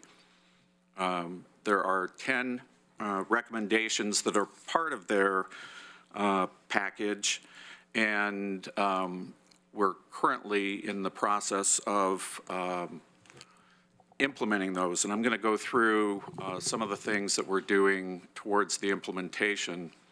The first piece that we worked on was in the fall of this year, really implementing a new data system. Health and Human Services has a quality and compliance division, and within that we have a data warehouse. And so some of the exciting things we're able to do now are we're able to integrate both healthcare data and data from our homeless management information system and really better target our interventions. Additionally, we implemented the Move On strategies, which is a partnership with Homes for Good. Part of what we're trying to do is to get flow through the system, get more people housed, get people who are in permanent supportive housing who can recover and graduate from permanent supportive housing into placements in the community. And in working with Homes for Good, we're able to get those people housing subsidies that allow them to move out of the permanent supportive housing and allow another person to have the opportunity to receive those services. The by name list, which I mentioned in the case conferencing, is something that we're beginning this winter. Really what that means is we want to know the people that we're trying to serve by their name. We want to work with all of the organizations that are involved in bringing them together, finding the best solutions, and many times each organization involved may have a specialty, they may have a bucket of resources that they have available. By bringing people together, we can best fit resources to the people we're trying to serve. And that ends up being a community effort. We're currently working with the City of Eugene and with our partners in Springfield and the balance of county and looking at some options regarding expanding our outreach services. The TAC report pointed out that we have minimal outreach services right now.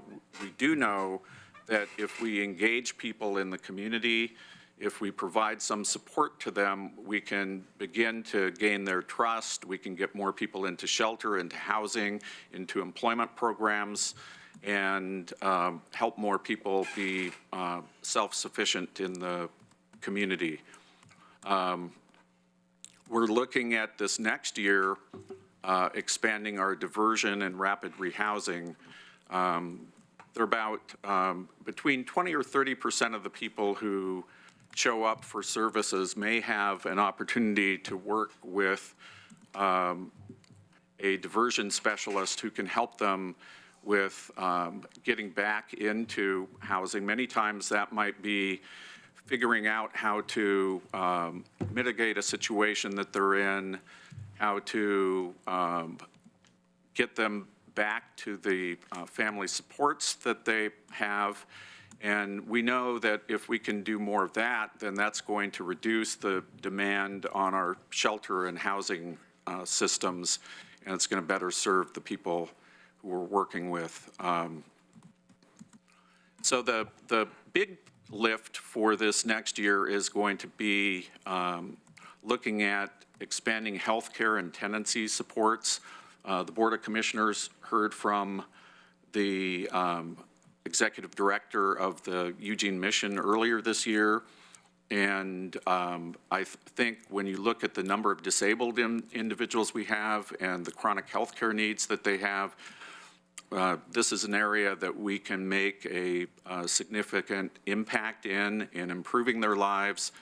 And again, in taking care of some of those healthcare pieces, it puts us in a better position to move people out into the community, into housing, where they can have a medical home and where they can get those supports in the community.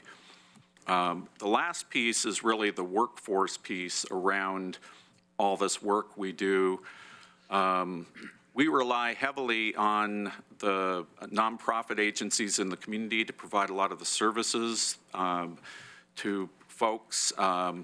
And in those nonprofits, because there's such a high demand and because their budgets are very tight, we need to provide on an ongoing basis training and technical assistance. And part of this is also aimed at retention of employees. One of the issues that we have is this is very difficult work.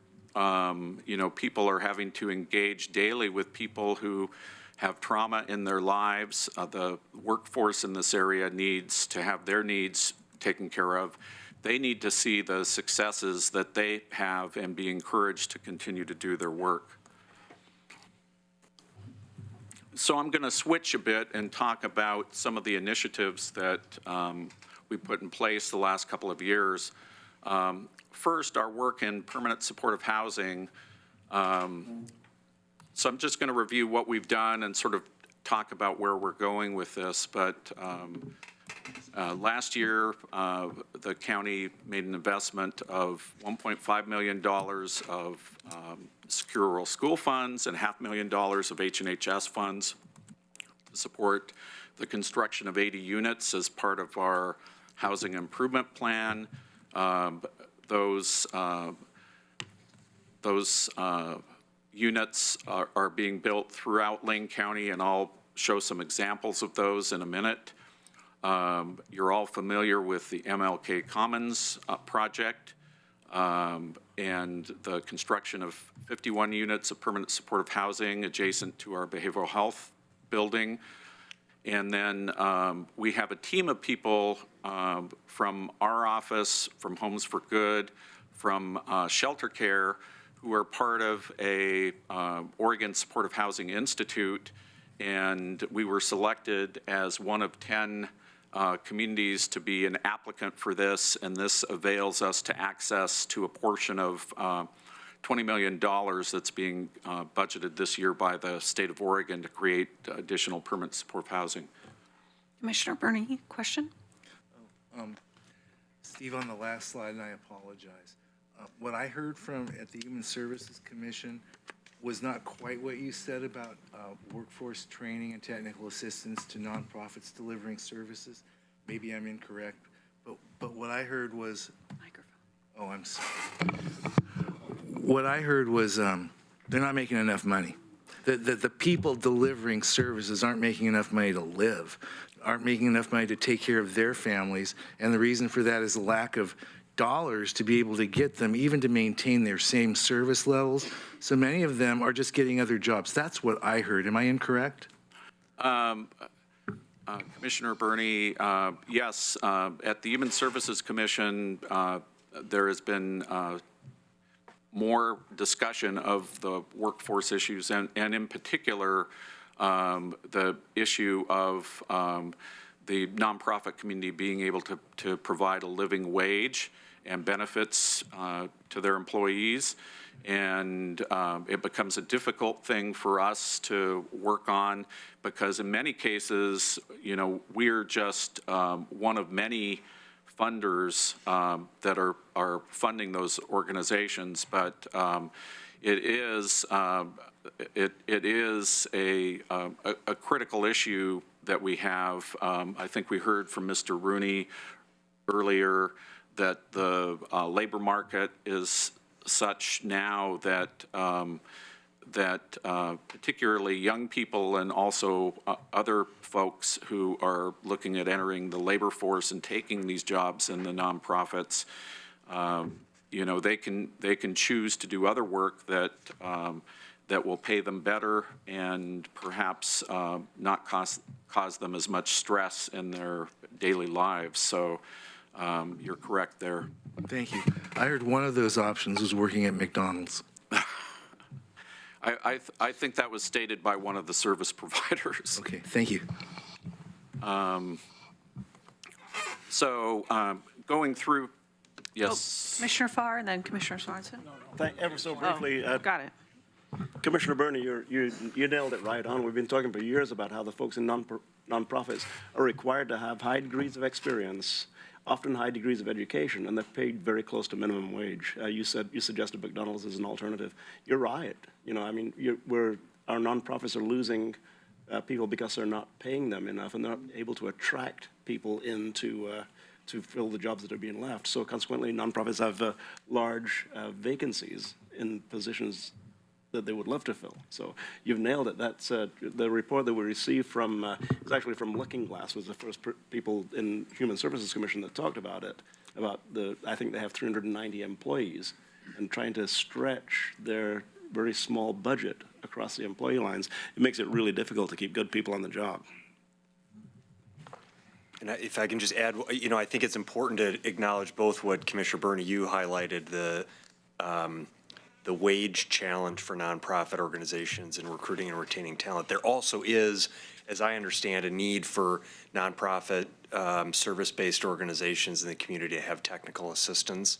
That there's also a lack of administrative support and technical assistance within those organizations. So I think probably the best answer to the question is it's both. It's both a wage issue and a technical resource issue.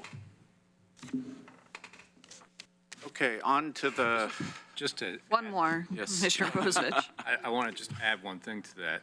In addition to that, particularly with folks that are dealing with youth, there's been an added element of an extreme background check that goes on, that once they manage to hire somebody, quite often they're sitting not doing their work because there's a backlog in getting those background checks through the state.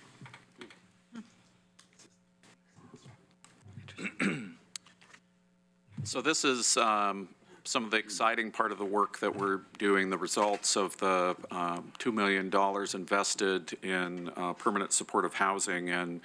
And this is the sponsor's Tiny Duplex project that they are in the process of developing 10 units. And we expect that completion and occupancy will happen next month in February of all the additional units, and this January project 31st is when the announcement is going to be made, yeah. Yeah, and these are again, this is another step for people who are ex-offenders who are working and transitioning out to the community.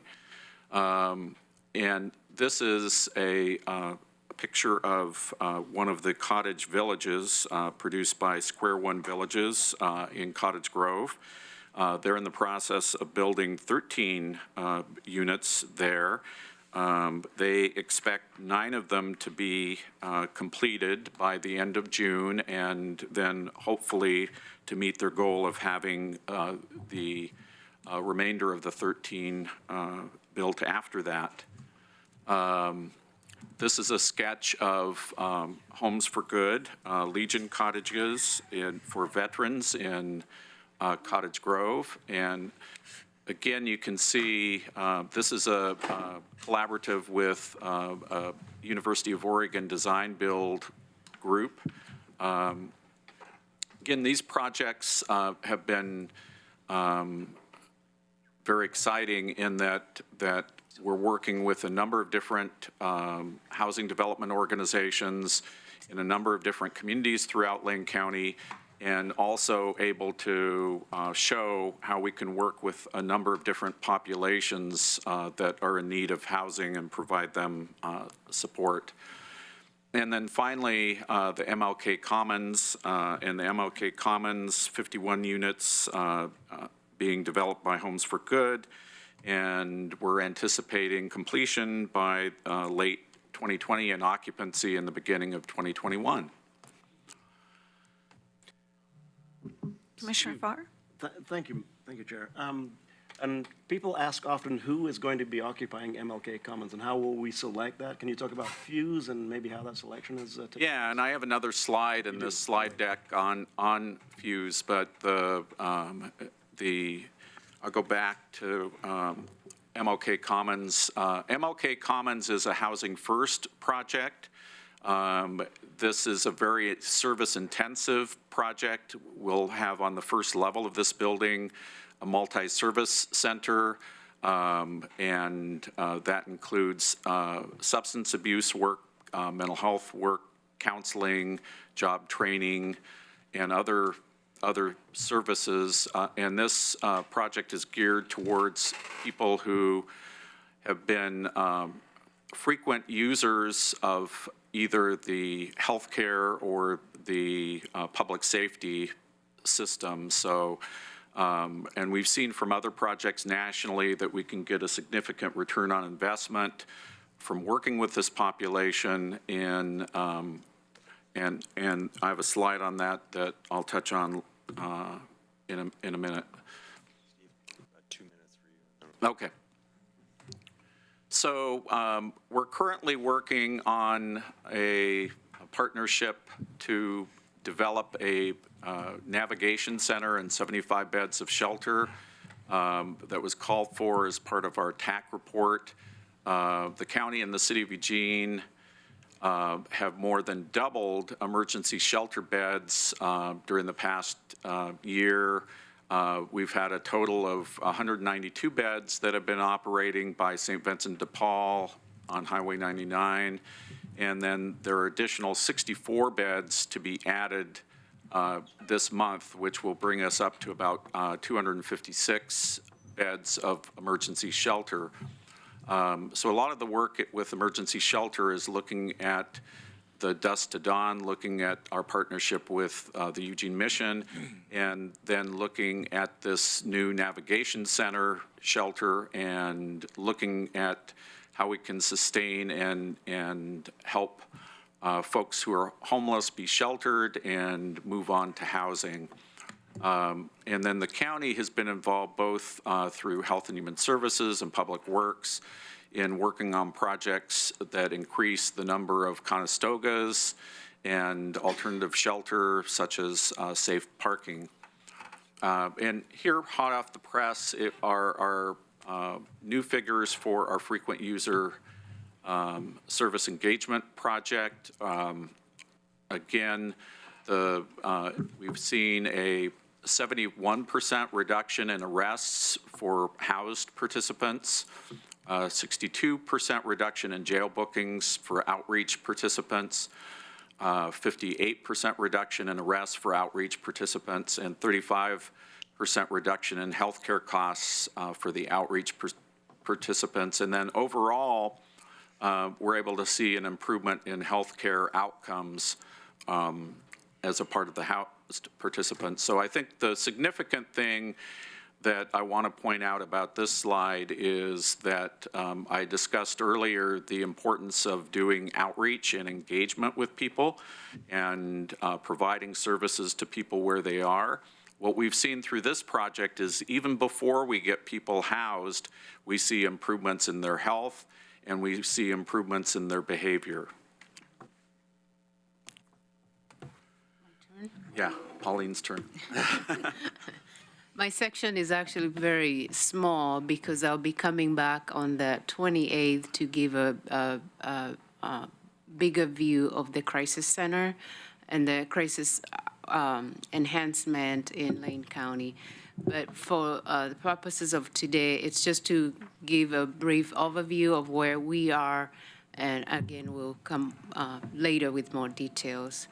So this is kind of where we are looking at the intersection between public safety, behavioral health, and homelessness, and identifying that there's still some gaps in that system, and specifically at the crisis level.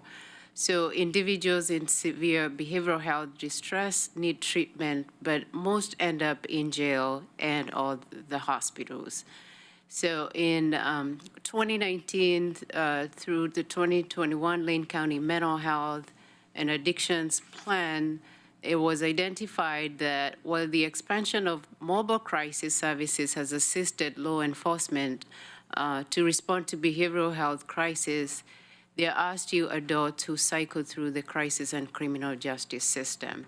So what we were looking at, the enhancement of that system is looking at how to address those people who are cycling through behavioral health, homelessness, and encountering law enforcement. So earlier in May of 2019, we convened a work group to assist Lane County to develop a proposal for a crisis center. And the work group included representatives from the public safety system, the housing system, and behavioral health providers to kind of assess and evaluate what the needs are in the community. So to date, there is and just back up a little bit, so the work group came from the Mental Health Summit group that meets every month. And this group, again, convenes all the stakeholders that are touching these groups of people within public safety, behavioral health, and housing or homelessness. So to date, we have a comprehensive crisis center. This group has to date identified the need for a comprehensive crisis center that will house the full range of crisis services. That means a 24-hour walk-in, 24/7 walk-in services, which includes a dedicated space for law enforcement to bring in individuals for assessment. We've heard through many of the conversations that law enforcement identifies that they don't have any other place to send people when they encounter them in the streets. So the only place for them is jail. So in this conceptualization is identifying a space where people who are identified as having a behavioral health issue can be taken by law enforcement for assessment and treatment. And an elaborate proposal detailing services and resources will be presented later on. Like I said, I'll be coming back on the 28th to give a more comprehensive proposal and what we are looking at. So we are at a place where we are starting to look at implementation on how that will look like, and we'll be looking at subgroups that are going to look at the various aspects of what this entails. So there will be a group that will be working on resources, which includes funding for this comprehensive crisis system because it's going to be expensive. A group that will be looking at the workflows. So how do people move through those systems? What does that referral system look like? We'll have also a group that's going to be looking at the intergovernmental relationships. So we are talking about a lot of people that work with these people. So the nonprofits, the public safety, behavioral health, housing. So how are all these people going to be coordinated to make sure that we are not duplicating work? So we'll have a subgroup that's going to look at that workflow. And also a group that's going to be looking at what populations go where. We will have obviously people who end up in jail, but how do we then ensure that they're not staying in jail, that they're being connected with resources that they need in the community. So I'll be back on the 28th with a much more in-depth proposal, but for the purposes of today, that's what we have, and we are open to questions if you have any. More for Steve than. Thank you. Commissioner Farr?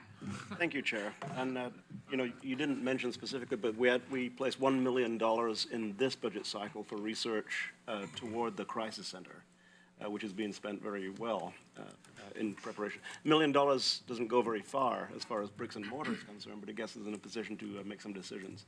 And I appreciate the Budget Committee and Mr. Mokrajewski putting that forward and making certain that we did it last year. And a question that I'll have is, what are we going to do this year? You know, how are we going to follow through with that in this year's budget regarding the work toward the crisis center, which I've had an opportunity to be a fly on the wall of the mental health summit, and to see the sheriff and the chief and psychiatrists and caseworkers all talking the same language and all agreeing on what it is that we need is really a powerful, powerful statement and a powerful place to be. So, Pauline, that's where I first met you, and love working with you. Thank you. Thank you. Any other questions? Commissioner O'Brien? This question is directed specifically at Pauline. No, I'm just. It's more of a statement. This Board of Commissioners approved some sort of resolution, as I recollect, saying we had a housing crisis.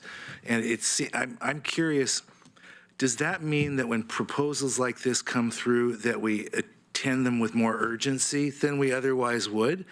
Does it mean that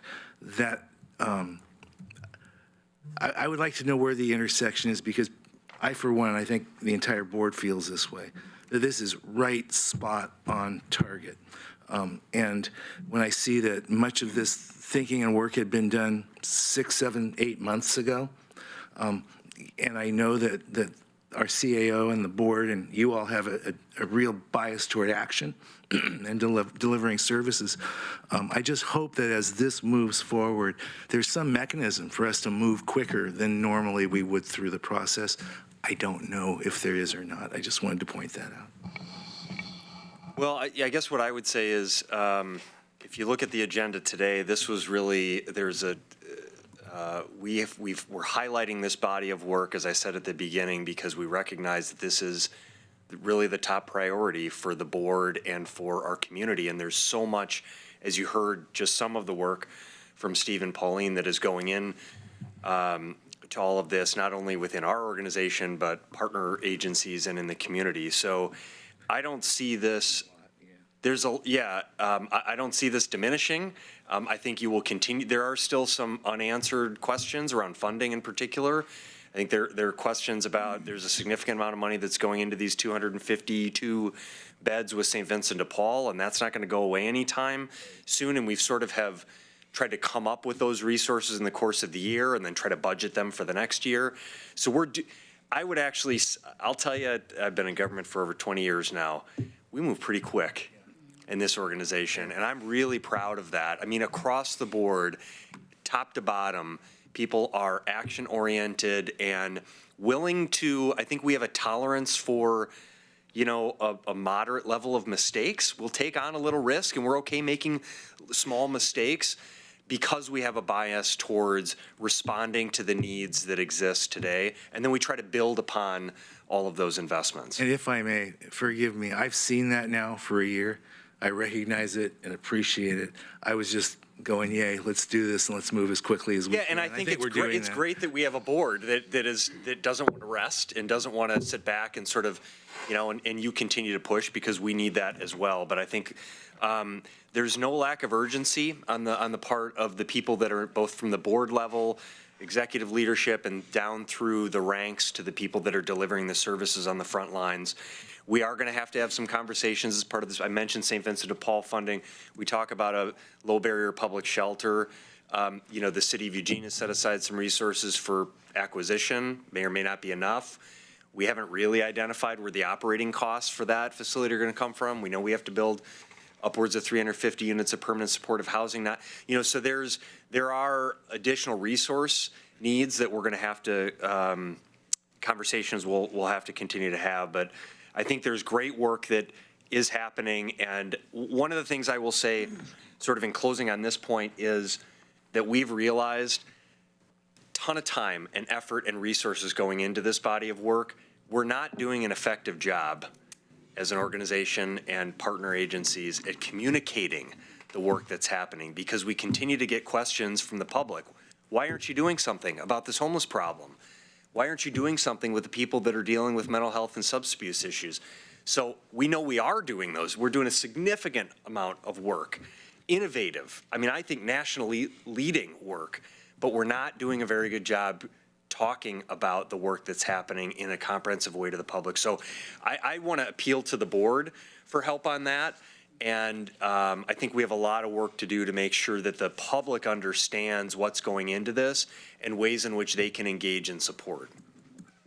We have several people in the queue. I just wanted to mention one thing, since Vincent Paul's name's come up multiple times. I need to declare my potential conflict of interest, since I'm related to the executive director, but I don't think it's an actual conflict. Ms. Gabney was next, and then I have Commissioner Berney and Commissioner Sorensen. Thank you. I was going to respond to Commissioner Berney's question, and I guess I will just say I echo everything Steve said. And the piece I would add in terms of that bias toward action, for me in all of my years in government, what's exciting is that the board has actually challenged us with some problems that seem almost unsolvable and really require this transformational approach to how do we solve homelessness. There are communities across the country struggling with this. How do we deal with that intersection with public safety and mental health? Those are such crucial issues to people who live here. And in many places, there would just be a tolerance that that's always going to be the way it is. And what's exciting to me is in the last several years, as an organization, this county has said, we absolutely can solve those problems, and really putting the focus on coming up with those transformational solutions, bringing people together to do that work. So I share your bias for action. I think most people around this table would agree. That's where I want to go. And I think we're moving quickly given the nature of the work that we're trying to do. And I agree with the county administrator. We can do a much better job of communicating that work, and I'm looking forward to continuing that this year. I absolutely agree with everything you're saying. It's an honor, honestly, to work with you, and with you, Steve, and with you, Pauline. Forget Manila. I would also like just to take a moment and say it's not entirely this county's fault in terms of communication. And I would like to, at some point, challenge the Eugene Register-Guard to be a hometown newspaper again and provide a little more coverage to some of the incredible work and the needs that this county has. Commissioner Sorensen. Well, on the topic of communicating, if we need to put more money into a video that describes the great work that's going on and explains the way Mr. Manella explained the magnitude of the problem, the work the county's doing, what remains to be done, and be honest about how much remains to happen, I think that would really help. And I don't know if that exists. Maybe it does exist. I'm just not personally aware of it. But if it were available, then we could show it on our website. We could send it to the Register Guard. We could send it to policymakers, opinion makers, and other important people, and even not so important people, but who could become important people if they saw the video. I just think that that's a way of communicating that, and I think that that it's a very difficult problem of getting messages out without a working press and without really having that, and that's just a challenge for us on the getting the news out. Now, the thing that I am always interested in is, because I think that the will is here. So usually the problem is either will or lack of money, right? People really want to do it, but they don't have enough money, or they really don't want to do it. Doesn't matter how much money they have. So I think in our case, it's really a matter of not energy, not will, not demand, not energy and phenomenal leadership. Our problem is we don't have enough money to do it. And the money is really where I'm focused. So I'd just like to know, for example, the TAC report says we should have 350 units of permanent supportive housing. What does that cost? What does it cost to provide one unit times 350 of permanent? Do we have a number? Is there a number? Is there an annual number, a daily number? I'm hesitant to give you a number right now, but we could get that number for you. And what I would say is there are three stools to permanent supportive housing. There's the construction or the development piece. There's the ongoing operational costs, and then the service costs. And I think we have more opportunity right now in the, on the development side, and then in partnership with Homes for Good on the operations side, and that sometimes it is the services that we need to provide to the folks who are in that housing that become the biggest stretch. Well, that would be great if you could send an email to the board on that topic, because the board yesterday discussed having a board-only discussion of what kind of revenue options could there be for some sort of housing or social services type levy or other type of tax. And so, knowing how much the need would be would be very helpful. Commissioner Farr. Thank you, Chair Buck. And by the way, I love the sound of that. I'm just going to read here into. Something got started up here. In today's commentary section, the Register Guard editorial staff kicks off a year-long focus on homelessness. The project, led by editorial page editor Jackman Wilson, stems from many meetings. Now, that was February 2017.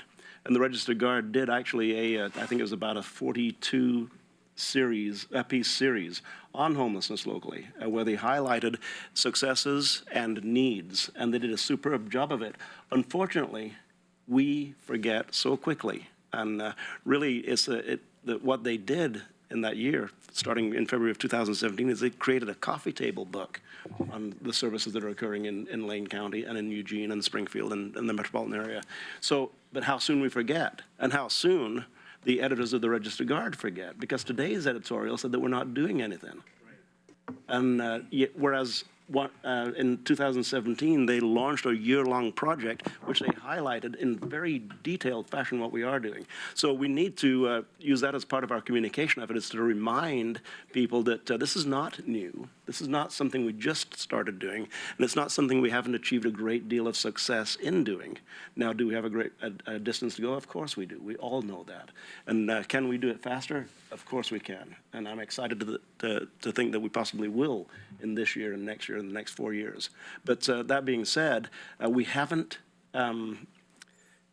failed to recognize it. We've just failed to remember that we did. And Mr. Mokrahajski, thank you for pointing out the communication effort that is a large hill for us to climb, and we need everybody to push the ball up that hill so that people can know that we are not wasting resources, and that, in the words of it was you, Steve, that said we're a nation-leading effort is taking place right here among us, and we're putting resources and effort into it that is not happening in very many places in the nation. That being said, what we are mainly doing is identifying the things that need to be done. And a common theme has been that while there are many good efforts underway to help the homeless, the general public is experiencing mission fatigue, a sense that despite a concerted effort as a community, the homeless problem was not getting any better. And that's where we need to leave it, and that's where we need to launch from. Thank you, Commissioner Farr. And I did whisper to Vice Chair Burney that I'm going to get a spray bottle here pretty soon. All right. Thank you, Ms. Martin and Mr. Manel. Okay, Chair, we will now turn it over to Sheriff Cliff Harold and Assessor Mike Coles to walk through some critical service needs. Thank you very much. We've heard a fair amount of good news this morning, which good news as far as recovery from the recession and the terrific things that are going on in Lane County, and the Sheriff's Office is very pleased to be partnering with a lot of those things surrounding mental illness and jail diversion. But I'm here this morning also to remind us that we have some critical service needs, some what I would term foundational service needs for government to provide that are unaddressed, that also need a focus of resource to fix. One of the things I noticed when celebrity presenter Rooney was up here was 18,000 job lost during the recession to Lane County, and those jobs were recovered by January of 17. The Sheriff's Office experience from 08 to 2012 was a loss of 200 positions. Since the public safety levy passed, we've brought back 67 sworn positions with the levy and 19 support positions. So we have returned 86, 85 positions, but none of those positions are addressing providing police services in unincorporated Lane County. So as I think we're all aware, the Lane County Sheriff's Office is the primary 911 response for over 100,000 people in Lane County from the coast to the mountains. 4,600 square miles, our population to serve. Eugene has 41 and a half square miles to serve. So this results in our deputies traveling literally hundreds of miles per shift to try and cover their calls for service. When we look at our staffing for delivering police services, the national average is 2.4 officers per thousand. That's a very heavily weighted East Coast number. There's nobody on the West Coast that's anywhere close to 2.4 per thousand. West Coast average is closer to somewhere between 1.7 and 2 officers per thousand. And that's a total of all law enforcement, and that's a federally available number. Looking at just the Oregon Sheriff's Offices, because we recognize sheriff's offices typically serve an unincorporated population, and so the levels of service are different than our city partners. So if you look at the 36 sheriffs in Oregon, their average number of law enforcement providing, police service providing deputies per thousand population in their counties is 0.80. And you can see there that the Lane County Sheriff's Office is 0.18. So what that means for Lane County to get to 0.80, that would be an increase of 281 deputies to provide police services. The 0.80 number is also, though, weighted by really small population counties like, say, Harney County that only has 5,000 people. That skews the number. So we look just at our comparable counties. Marion County and Clackamas County are our closest comparators, and Clackamas County has 0.37 per thousand and Marion 0.36 per thousand. So again, for Lane County to get to 0.36 to provide police services, we'd need 63 more deputies. I will point out briefly that the only reason we're at 0.18 per thousand is because we're including all of our contract deputies. So the fact that Crestwell and Veneta pay us to have patrol deputies, that's actually included in our officers per thousand, yet their patrol area is really restricted to the person that's providing the funding. Same goes with Marine Patrol, BLM Patrol, et cetera. Those deputies who are paid for by those partners are included in our 0.18. But they're not providing law enforcement service countywide. They're providing it to the person that's paying for them. DA Perillo. Yes. Hello. Sheriff, if you took out the contracts, have you taken out the contracts to see what the service level is for countywide? We didn't actually do the math, but I can tell you that taking out the contracts cuts it in half. So I'm guessing we'd be in the range of 0.08, 0.09 per thousand. Calls for service in 2019, dispatch entered 65,551 calls for service, which averages out to 180 calls per day or 60 calls per shift. And most shifts have 3 deputies and 1 sergeant, although the graveyard shift does go down to 2 deputies and 1 sergeant. What does this mean to us? It means, well, a lot more calls than we can get to. And this results in community members who either don't receive any deputy response when they call, or they receive a response that's quite delayed and unsatisfactory in their eyes. And not only in their eyes, but I'll tell you, the folks that work for the sheriff's office are all very mission-driven, service-oriented people who want to provide a stellar service to their community. That's why they're doing the job. And so it's tough for staff, too, to day after day have calls for service that go unresponded to simply because we don't have the resource to send. And every once in a while I jump in a police car myself, partly because I miss it, but also because, and I think I've shared this before, intellectually I think it's really easy for us to all recognize that many calls and that many deputies that the math doesn't work. The good thing about jumping in a patrol car every once in a while and working a shift is to remember sort of the pressure on my chest when I see a list of 20 calls pending and dispatch is asking the sergeant on the radio, what do you want me to do about this next priority call? New Year's Eve, there was a call for service that 3 of us tried to be en route to 3 different times during the night, and each time got disregarded for a higher priority call. We ended up out there because the call escalated to the point that it was the highest priority call over a course of hours. A couple more pieces of information for you. In December of 2019, we had 42 reports of assault. So we just filtered our calls for service for just calls of assault in 1 month, 42 calls. Our average response time for those 42 calls is 1 hour and 37 minutes. That's an average response time, so clearly people waited a lot longer than an hour and a half before they got any response at all. And of course, we don't have time this morning to talk about cycles of abuse and domestic violence, but certainly we know that folks who are in a domestic violence situation struggle to call for help in the first place. And when they do, and they don't get a response for this significant period of time, that in my mind, it makes it quite obvious they're much less likely to call for help the next time. We need additional funding, obviously, for deputies to be able to provide a police service to our over 100,000 people in unincorporated Lane County. We need to decrease the time that it takes us to respond to these calls in order to increase the safety and quality of life of Lane County residents. I will, just in closing say that I'm not going to give Mike's presentation. I will say that oftentimes we feel like when we present these numbers, and I know the board's going to get an update on the public safety 10-year plan pretty soon from the PSCC, the numbers are overwhelming, and it feels like Karen mentioned earlier, an insurmountable task. But what I also want to encourage us all to recognize is that while we probably can't get 63 more deputies out there to provide police services, every additional deputy does make a difference. It makes a difference to the victim that that particular deputy is able to respond to a call. If they weren't hired, they wouldn't go to. It would be a longer response time. And it also makes a difference to the workforce, because if there's one more person pulling at the oars, it makes a pretty big difference when you're as small as we are. Good morning, everyone. So for assessment and taxation, I'm going to go through a couple quick facts first. As everyone may know, we collect on behalf of 85 taxing districts, and out of those dollars that we do collect, 11 cents on the dollar goes to the county. Doesn't seem like very much, but 11 cents goes a long way, obviously. We have 180,000 property tax accounts, real market value currently about $66 billion, assessed value $42.6 billion, and the last certified taxes was approximately $581 million in certified taxes.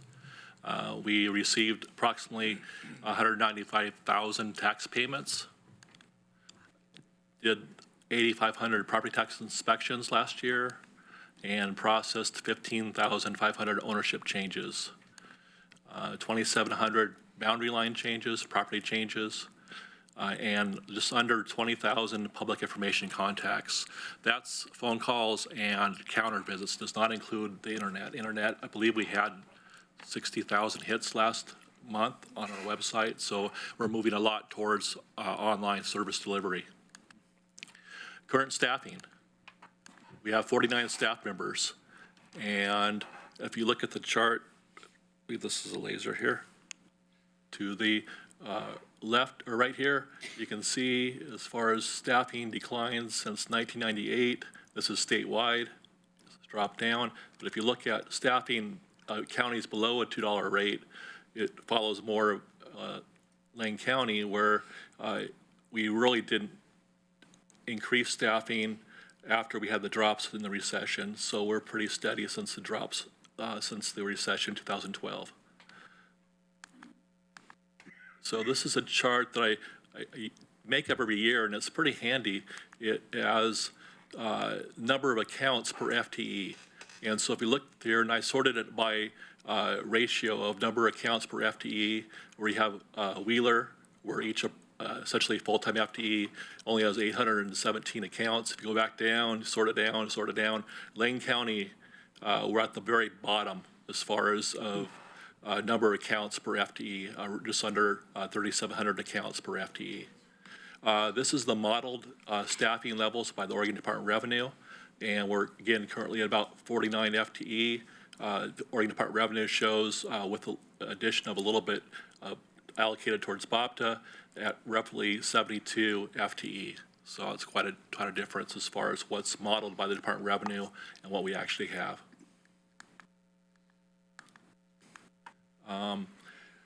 Before the passage of measures 47 and 50, we were on a 6-year reappraisal cycle. We started that 6-year reappraisal cycle. I started in 91, and we had just started it in 1989-90 with the funding that was provided by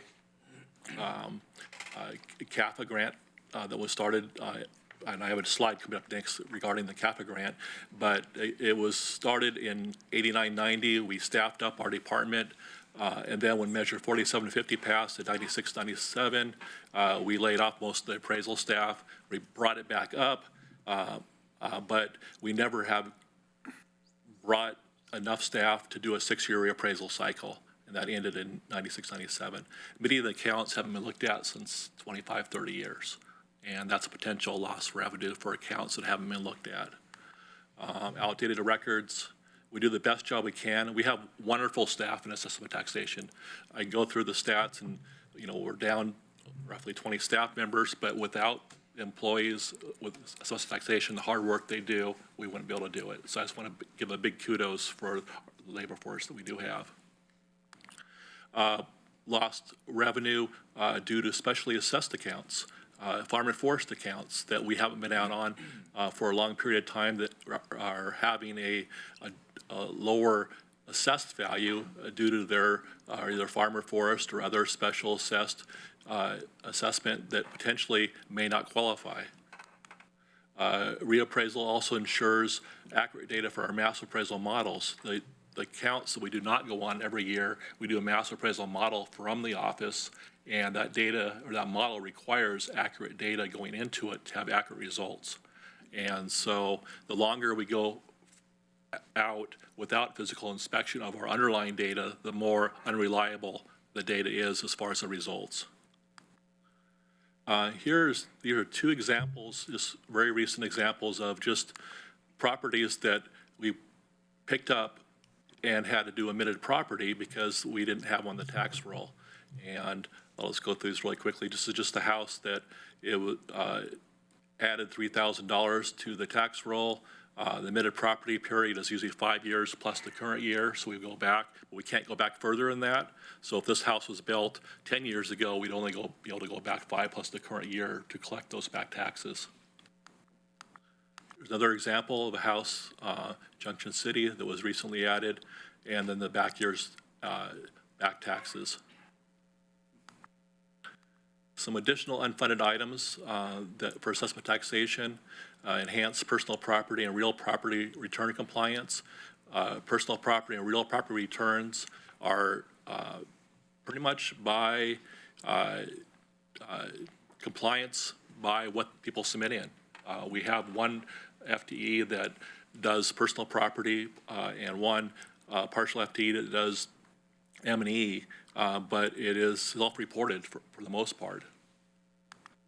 Collections, we have very little effort as far as our staffing put together for collections of real and personal property accounts. The collections, we do very good. We're usually right around 95, 96% with the 3% discount for collections, but I believe we can do better as far as especially regarding the personal and the real property returns.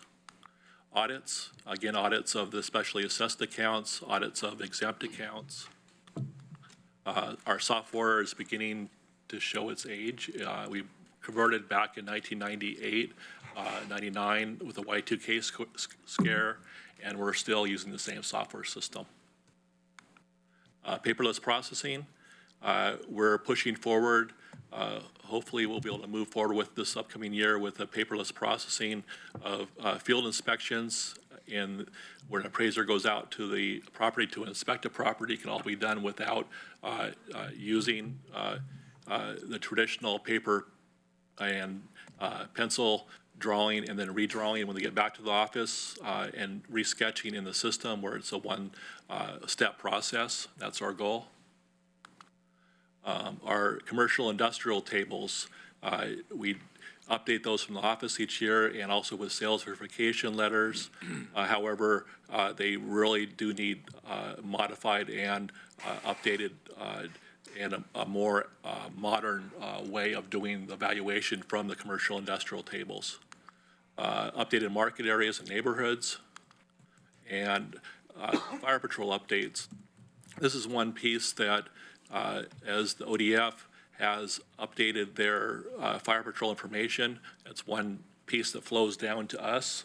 Last year we touched approximately 1,000 accounts for fire patrol, and I believe that total accounts are around 4,000 accounts, so it's a multi-year process to update those fire patrol accounts. So the longer it takes to update those accounts, the less revenue that the Oregon Department of Forestry potentially receives for those special services. Our customer service hours, we limited them back when we laid off, I believe it was 14 staff members over 2012 and 2013. We lowered our hours to 20 hours, so we have limited customer support hours. And then we are seeing more and more large impact appeals, such as properties like Symantec, Royal Caribbean, other large value accounts that potentially have one appeal as potentially of impact of wiping out maybe 50 new houses, just that one appeal of that property. And legislative changes. We're constantly seeing changes, or if not tweaks, to tax laws and laws that impact our valuation of property, including tax court decisions. Now, the last slide here is just on CAFA funding. In the 80s, as the economy declined, counties struggled. They created CAFA, and CAFA stands for the County Assessment Function Funding Assistance. It was established, by legislation. It was funded by an increase in the interest and adding a fee to documents for the recording.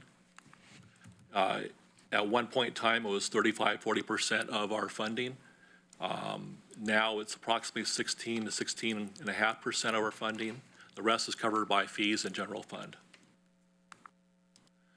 Over the past year, there's been several bills that have been proposed to enhance funding for assessment taxation. However, in the bills that I've been involved with the last number of years, unfortunately, have not passed. And then here is just a graph of the CAFA as far as over the years. As far as here is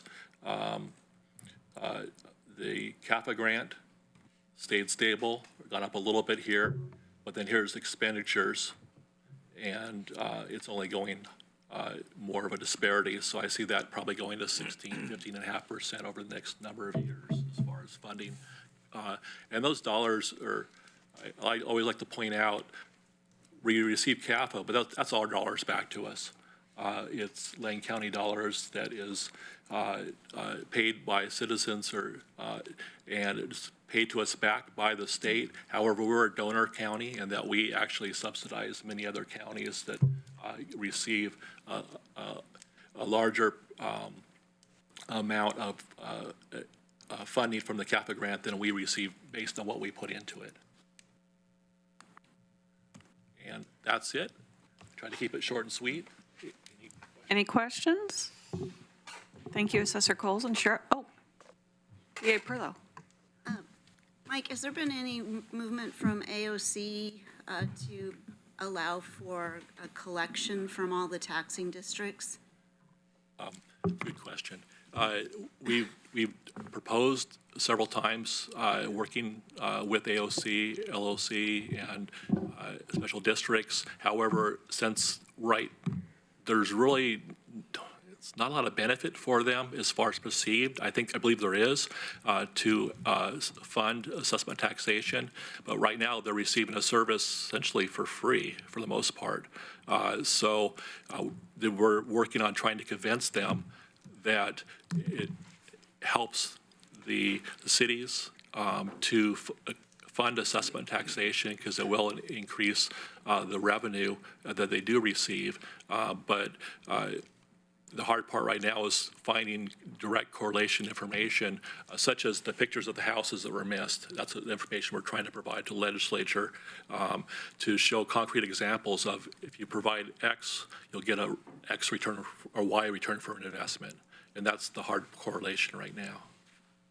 Question, Commissioner Berney. This is a very sobering, the last two presentations for me have been beyond sobering. It feels as if we're leaking in ways that in normal civilized society is unsustainable. Are we going to hear your best thoughts, both Mr. Cowles and Sheriff Harold, as to various ways in which perhaps we can stop the bleeding a little as this process moves forward?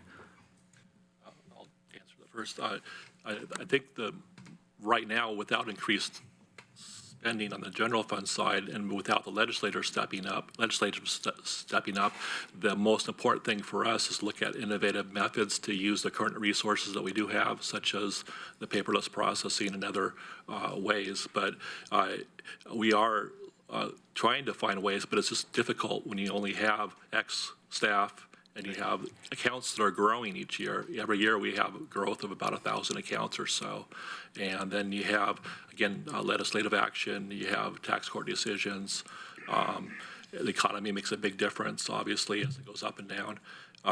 But we're definitely trying to find the best possible proposals to make the general fund dollars go as far as possible. Question, Commissioner, I was just going to, I guess, briefly address the question in that each year we look at our permanent tax rate and compare it to our comparator counties. And so, as an example, and I'm trying to remember the exact dollars, but if you applied Marion County's tax rate to Lane County's housing or real estate, we would have roughly $50 million a year more, which would certainly cover the cost of 63 more deputies. Other than finding additional resources to employ deputy sheriffs, since I don't have a magic answer other than one bite at a time versus being overwhelmed by the enormity of the problem. question, Commissioner Bozovich? Thank you. Yeah, both of these are sobering, and Mike's problems are magnified by the mortgage electronic registration system, which actually takes funds away from CAFA. You're getting hurt on both sides. And we were pushing that, little percentage that we're going to get the taxing districts, but you're fighting against two of the most powerful groups in Oregon politics, and one of them being the Teachers Association, because they see that as taking money from schools. They don't quite get the revenue increase side of it. But I want to say on the patrol services, that should be, for this board, as much of a crisis as housing.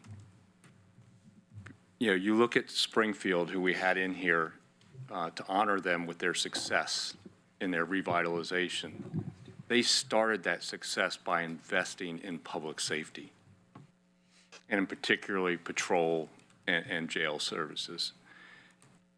When you look at our other issue we talked about earlier about the intersection of mental health and public safety and trying to divert those people, when we're not responding to calls in rural areas for service, we're letting people get so far down the path of addiction, particularly with methamphetamine, which destroys your brain and creates mental health issues, that they ultimately become the people we're having to deal with in our homeless system. This is a prevention upstream issue that we really should concentrate on.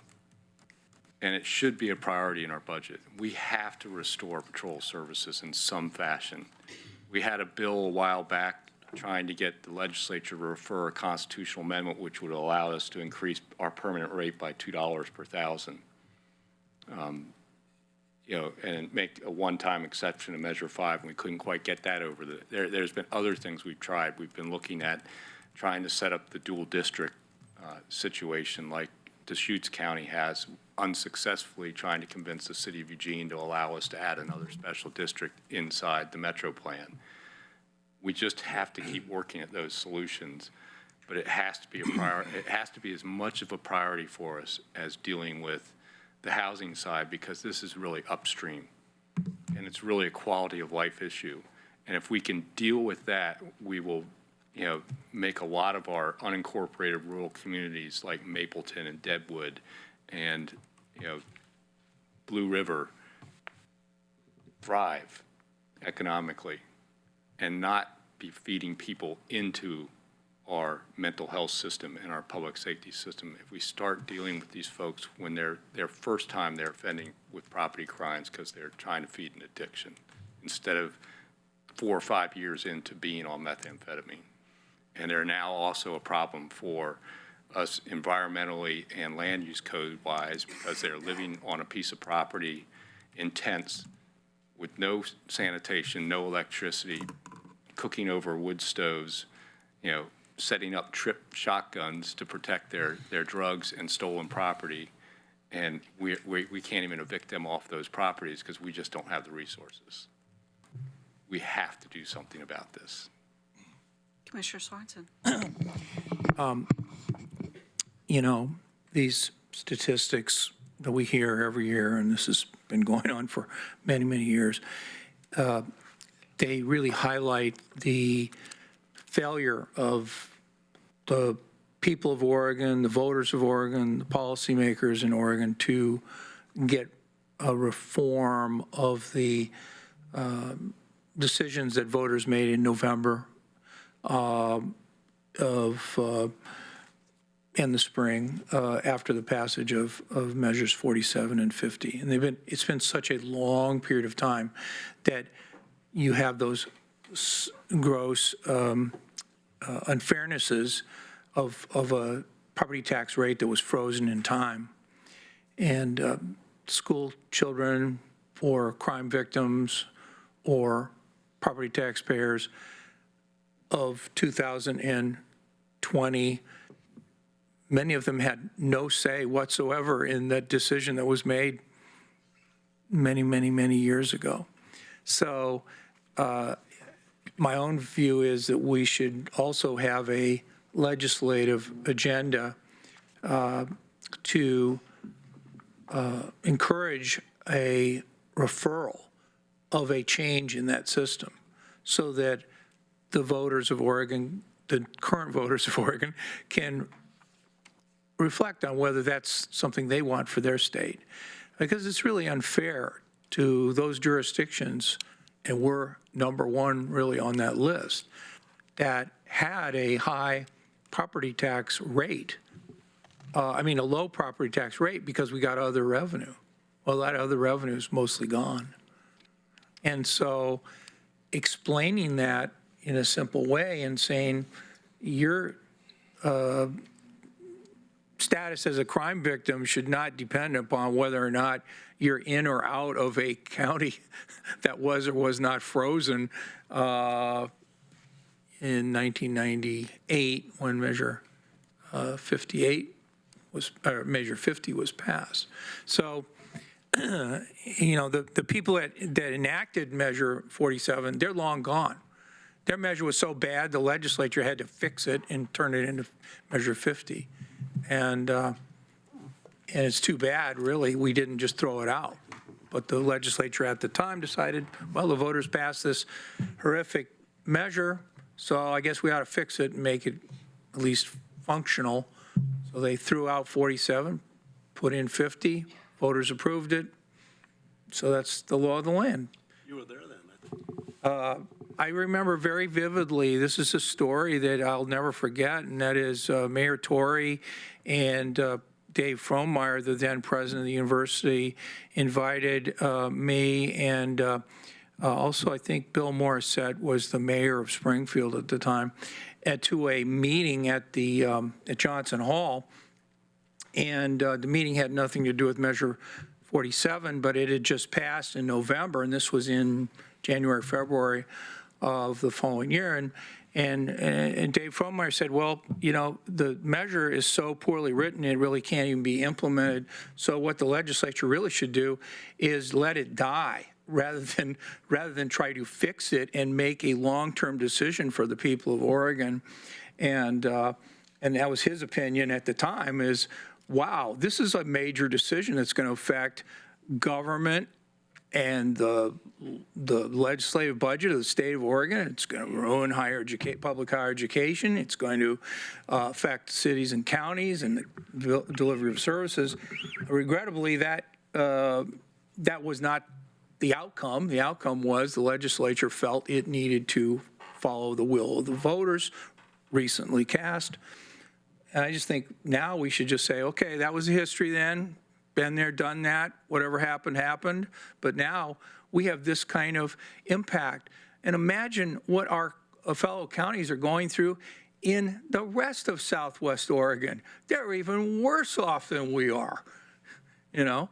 And so it's really a major issue for the state. And I think we've limped through it. We've limped through it with short-term ballot measures. Certainly Lynn County has kind of led the way with the idea that, well, their whole sheriff's office was decimated by it. So they're just going to do a 5-year renewal on their jail levy and their police services. And also I understand their money also goes for prosecution. And that's something voters will understand. But in my mind, that is just a short-term thing. And we ought to have a bigger statewide legislative campaign. And it is constitutional, so it's bigger than just a vote. Thank you, Sheriff Harold and Assessor Coles. I'll toss it back to you. So we're ending on a high note here. Turn it over to Christine to walk through. We've probably got about 10 more minutes of presentation, and then we have to be out of the room at 11:30. So I know we're going a little bit over, but we want to have enough time for discussion with the board and any high-level direction by the end of the meeting. Chair Buck, a point of order. There is an item of business that may need to take place this meeting prior to the end of the meeting that's not related to the existing agenda. Okay, thank you. Okay, I will go through this quickly then. Luckily, some of this has already been covered. General fund, as we mentioned, is about 15% of the entire county budget. And I'm showing you here on this graph how our discretionary general fund is split up by service category. Just over 50% going to public safety. I will point out public safety includes the district attorney's office, youth services, sheriff's office, justice courts, so it's more than just the sheriff's office. General fund history, we were just talking about some of this, so how we have gotten where we are, even going back before the Measure 550 was the loss of timber and SRS funds that began in 1980. That is how we've ended up with our low tax rate and some slow but consistent growth in property tax rates. At the same time, prior to 2016, the county was experiencing increase in PERS rates, medical insurance rates that increased about 100% over a decade period, wages increasing, and we were using one-time funds to try and plug the hole as much as we could, but making drastic service reductions, which you've heard of today. So after decades of those things happening in 2016, there was a more concerted effort to stop spending one-time funds on ongoing operations. That has helped us stop the reductions instead of the up and down of services. We also looked to reduce operating expenses that we had any control over. So there's internal expenses. You've heard about the reviews that we've done in those areas, prepayment of debt in order to lower operating expenses, and the self-funded medical insurance to stop that premium growth, which has been so successful, as mentioned earlier today. So this is just a historical graph of the structural balance of the general fund, since we focus now on structurally balancing the fund. But in the past, it would only become close to structurally balanced anytime we did really large budget reductions. So in 08-09, that's what happened, and then again in 12-13. But we would quickly get back out of balance because of that use of one-time money on ongoing expenses. So you can see since 17-18, the last 3 years, as has been mentioned, has been structurally balanced. A few highlights for you in the forecast for the general fund. Property tax growth, as has been mentioned, about 3 3/4. The strong housing does help us on that front.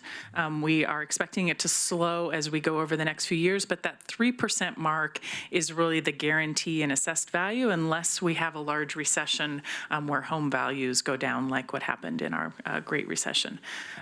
Timber revenue, this is on the BLM portion, is actually I've increased the forecast slightly, and that is just the price of timber. So there's not been an increase in the amount being harvested, but it's just the price of timber that is very strong. And so we've increased that slightly going forward. Recording revenue in deeds and records has recovered after last year's downturn. 18-19, we saw a downturn. I think this is the low interest rates, other things happening that has helped us rebound, at least on that front. That is discretionary general fund. We also received some franchise fees from Comcast into our general fund. That is slowly decreasing as we have more cord cutters, as they call them out there, less cable subscribers. So that number is expected to decrease. Parking revenue. We all hear about the parking issue downtown. As we've sold our Butterfly parking lot and transition of the Market District lots that did have parking lots on them, we've seen slight decrease in parking revenue going forward.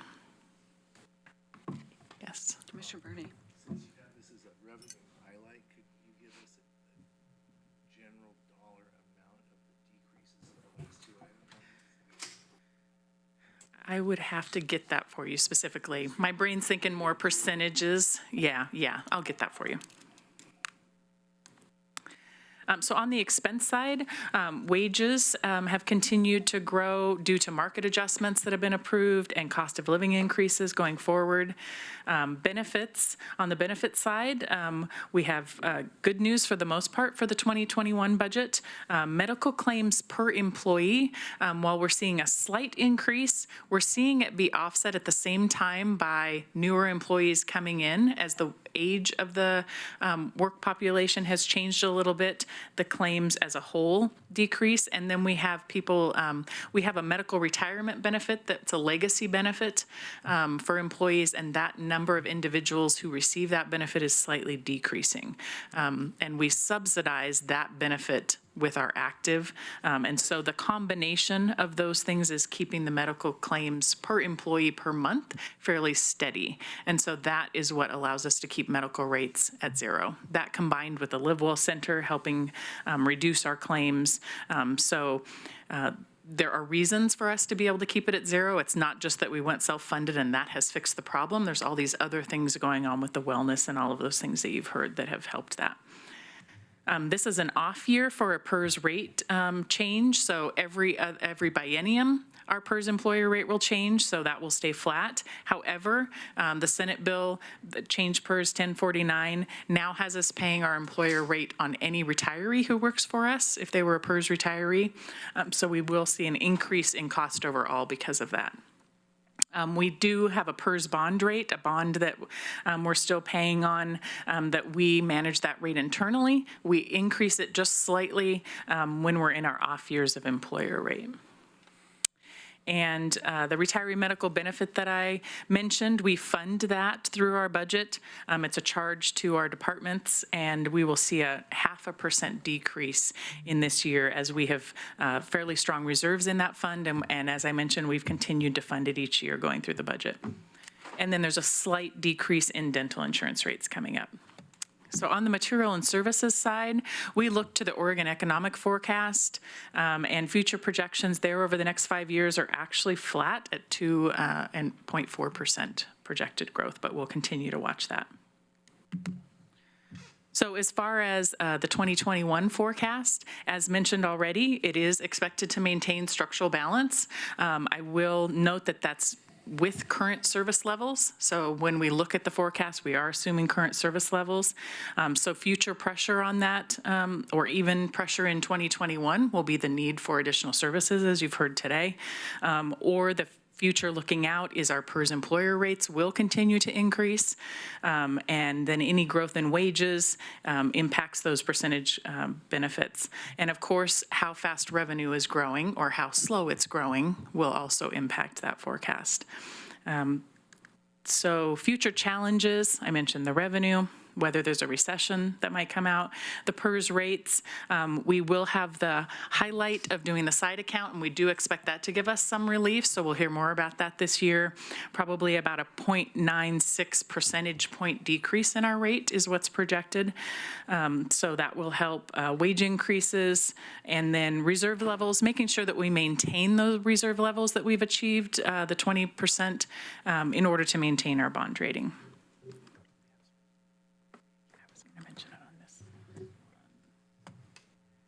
So this is just the calendar, which you saw briefly at the very beginning, but just breaks it out by month. So no change here, so I'll just go past that one, similar to last year. But this is where I want to highlight a few things for suggested initial budget direction. When we're looking for that today from this team, we would assume no additional renewal of Secure Rural Schools. As you heard, we received a 2-year, but there's no indication that that will continue. Personnel, we have always followed the direction that we do not budget for cost of living or market increases that have not been approved by the Board of Commissioners. So our forecast and budget will only include those that have been approved. I do want to note that our largest bargaining unit, AFSCME, is up for negotiations. So that means that the 2021 forecast does not include any adjustments for them. So that would be an addition. And that would impact 3 years of the forecast, 3-year contracts. We, as have been mentioned, we budget for a vacancy variance, so we would continue doing that. That has been successful, that we don't budget for 100% employment. We look at what we really think we'll be employing and do that. The benefits, we would recommend the things that I've noted following CPI, retiree medical, PERS bond change, medical rates staying flat.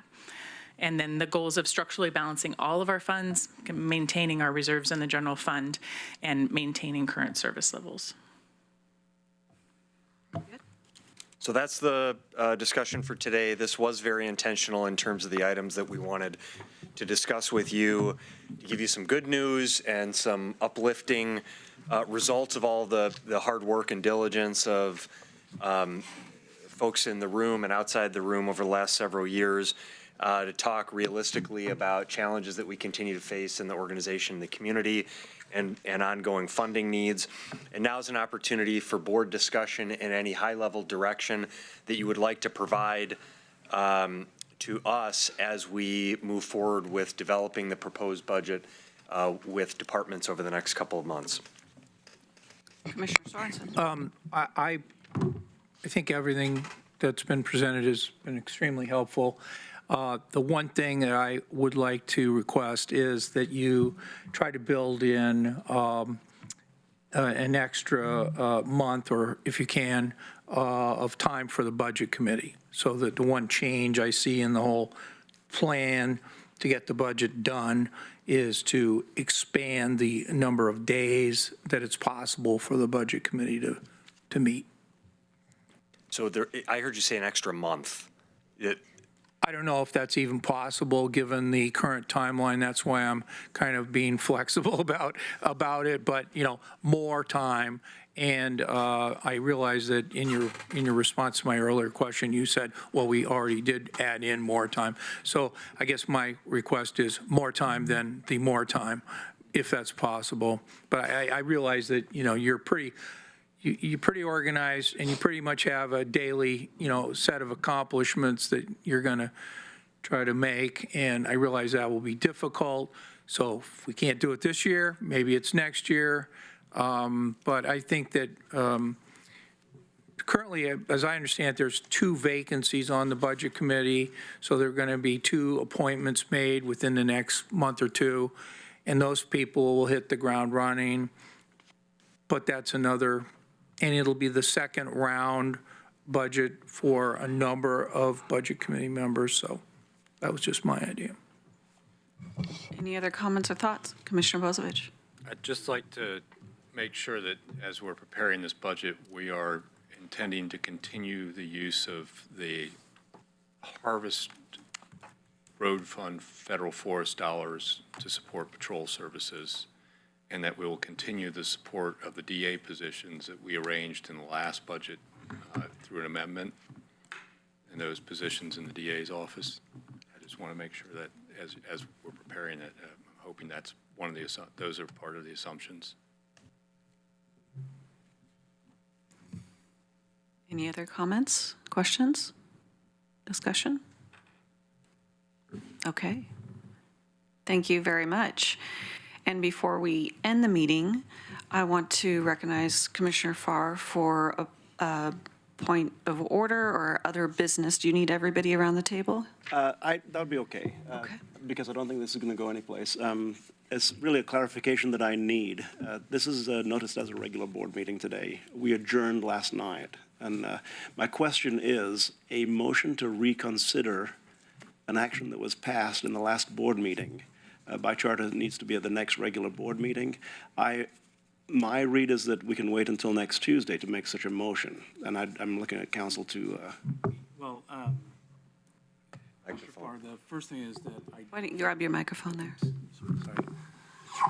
the first thing is, I'm not sure that this issue was brought up in agenda team, and I think what I understood Diana to be saying is that the agenda that this was published essentially as a courtesy and as sort of to publicize it, and because there were 5 commissioners there, but my recollection is it just simply said it was the leadership team, or the kickoff, budget kickoff. It didn't have a place for other business or emergency business. So if you were going to take substantive action, my recommendation would be to wait to the next regular meeting. Thank you. And just a clarification, it says regular meeting for today, Wednesday. And we did adjourn last night. Okay. But that's fine, because I would sooner wait. If I'm going to make a motion to reconsider any action that we took yesterday that I was on the prevailing side of, then it would be better if we did it next Tuesday. Okay, that would be my recommendation. And I will accept that recommendation, Madam Chair. My business is concluded. Okay. Any other comments? Sure. Okay. We're adjourned. Thank you very much.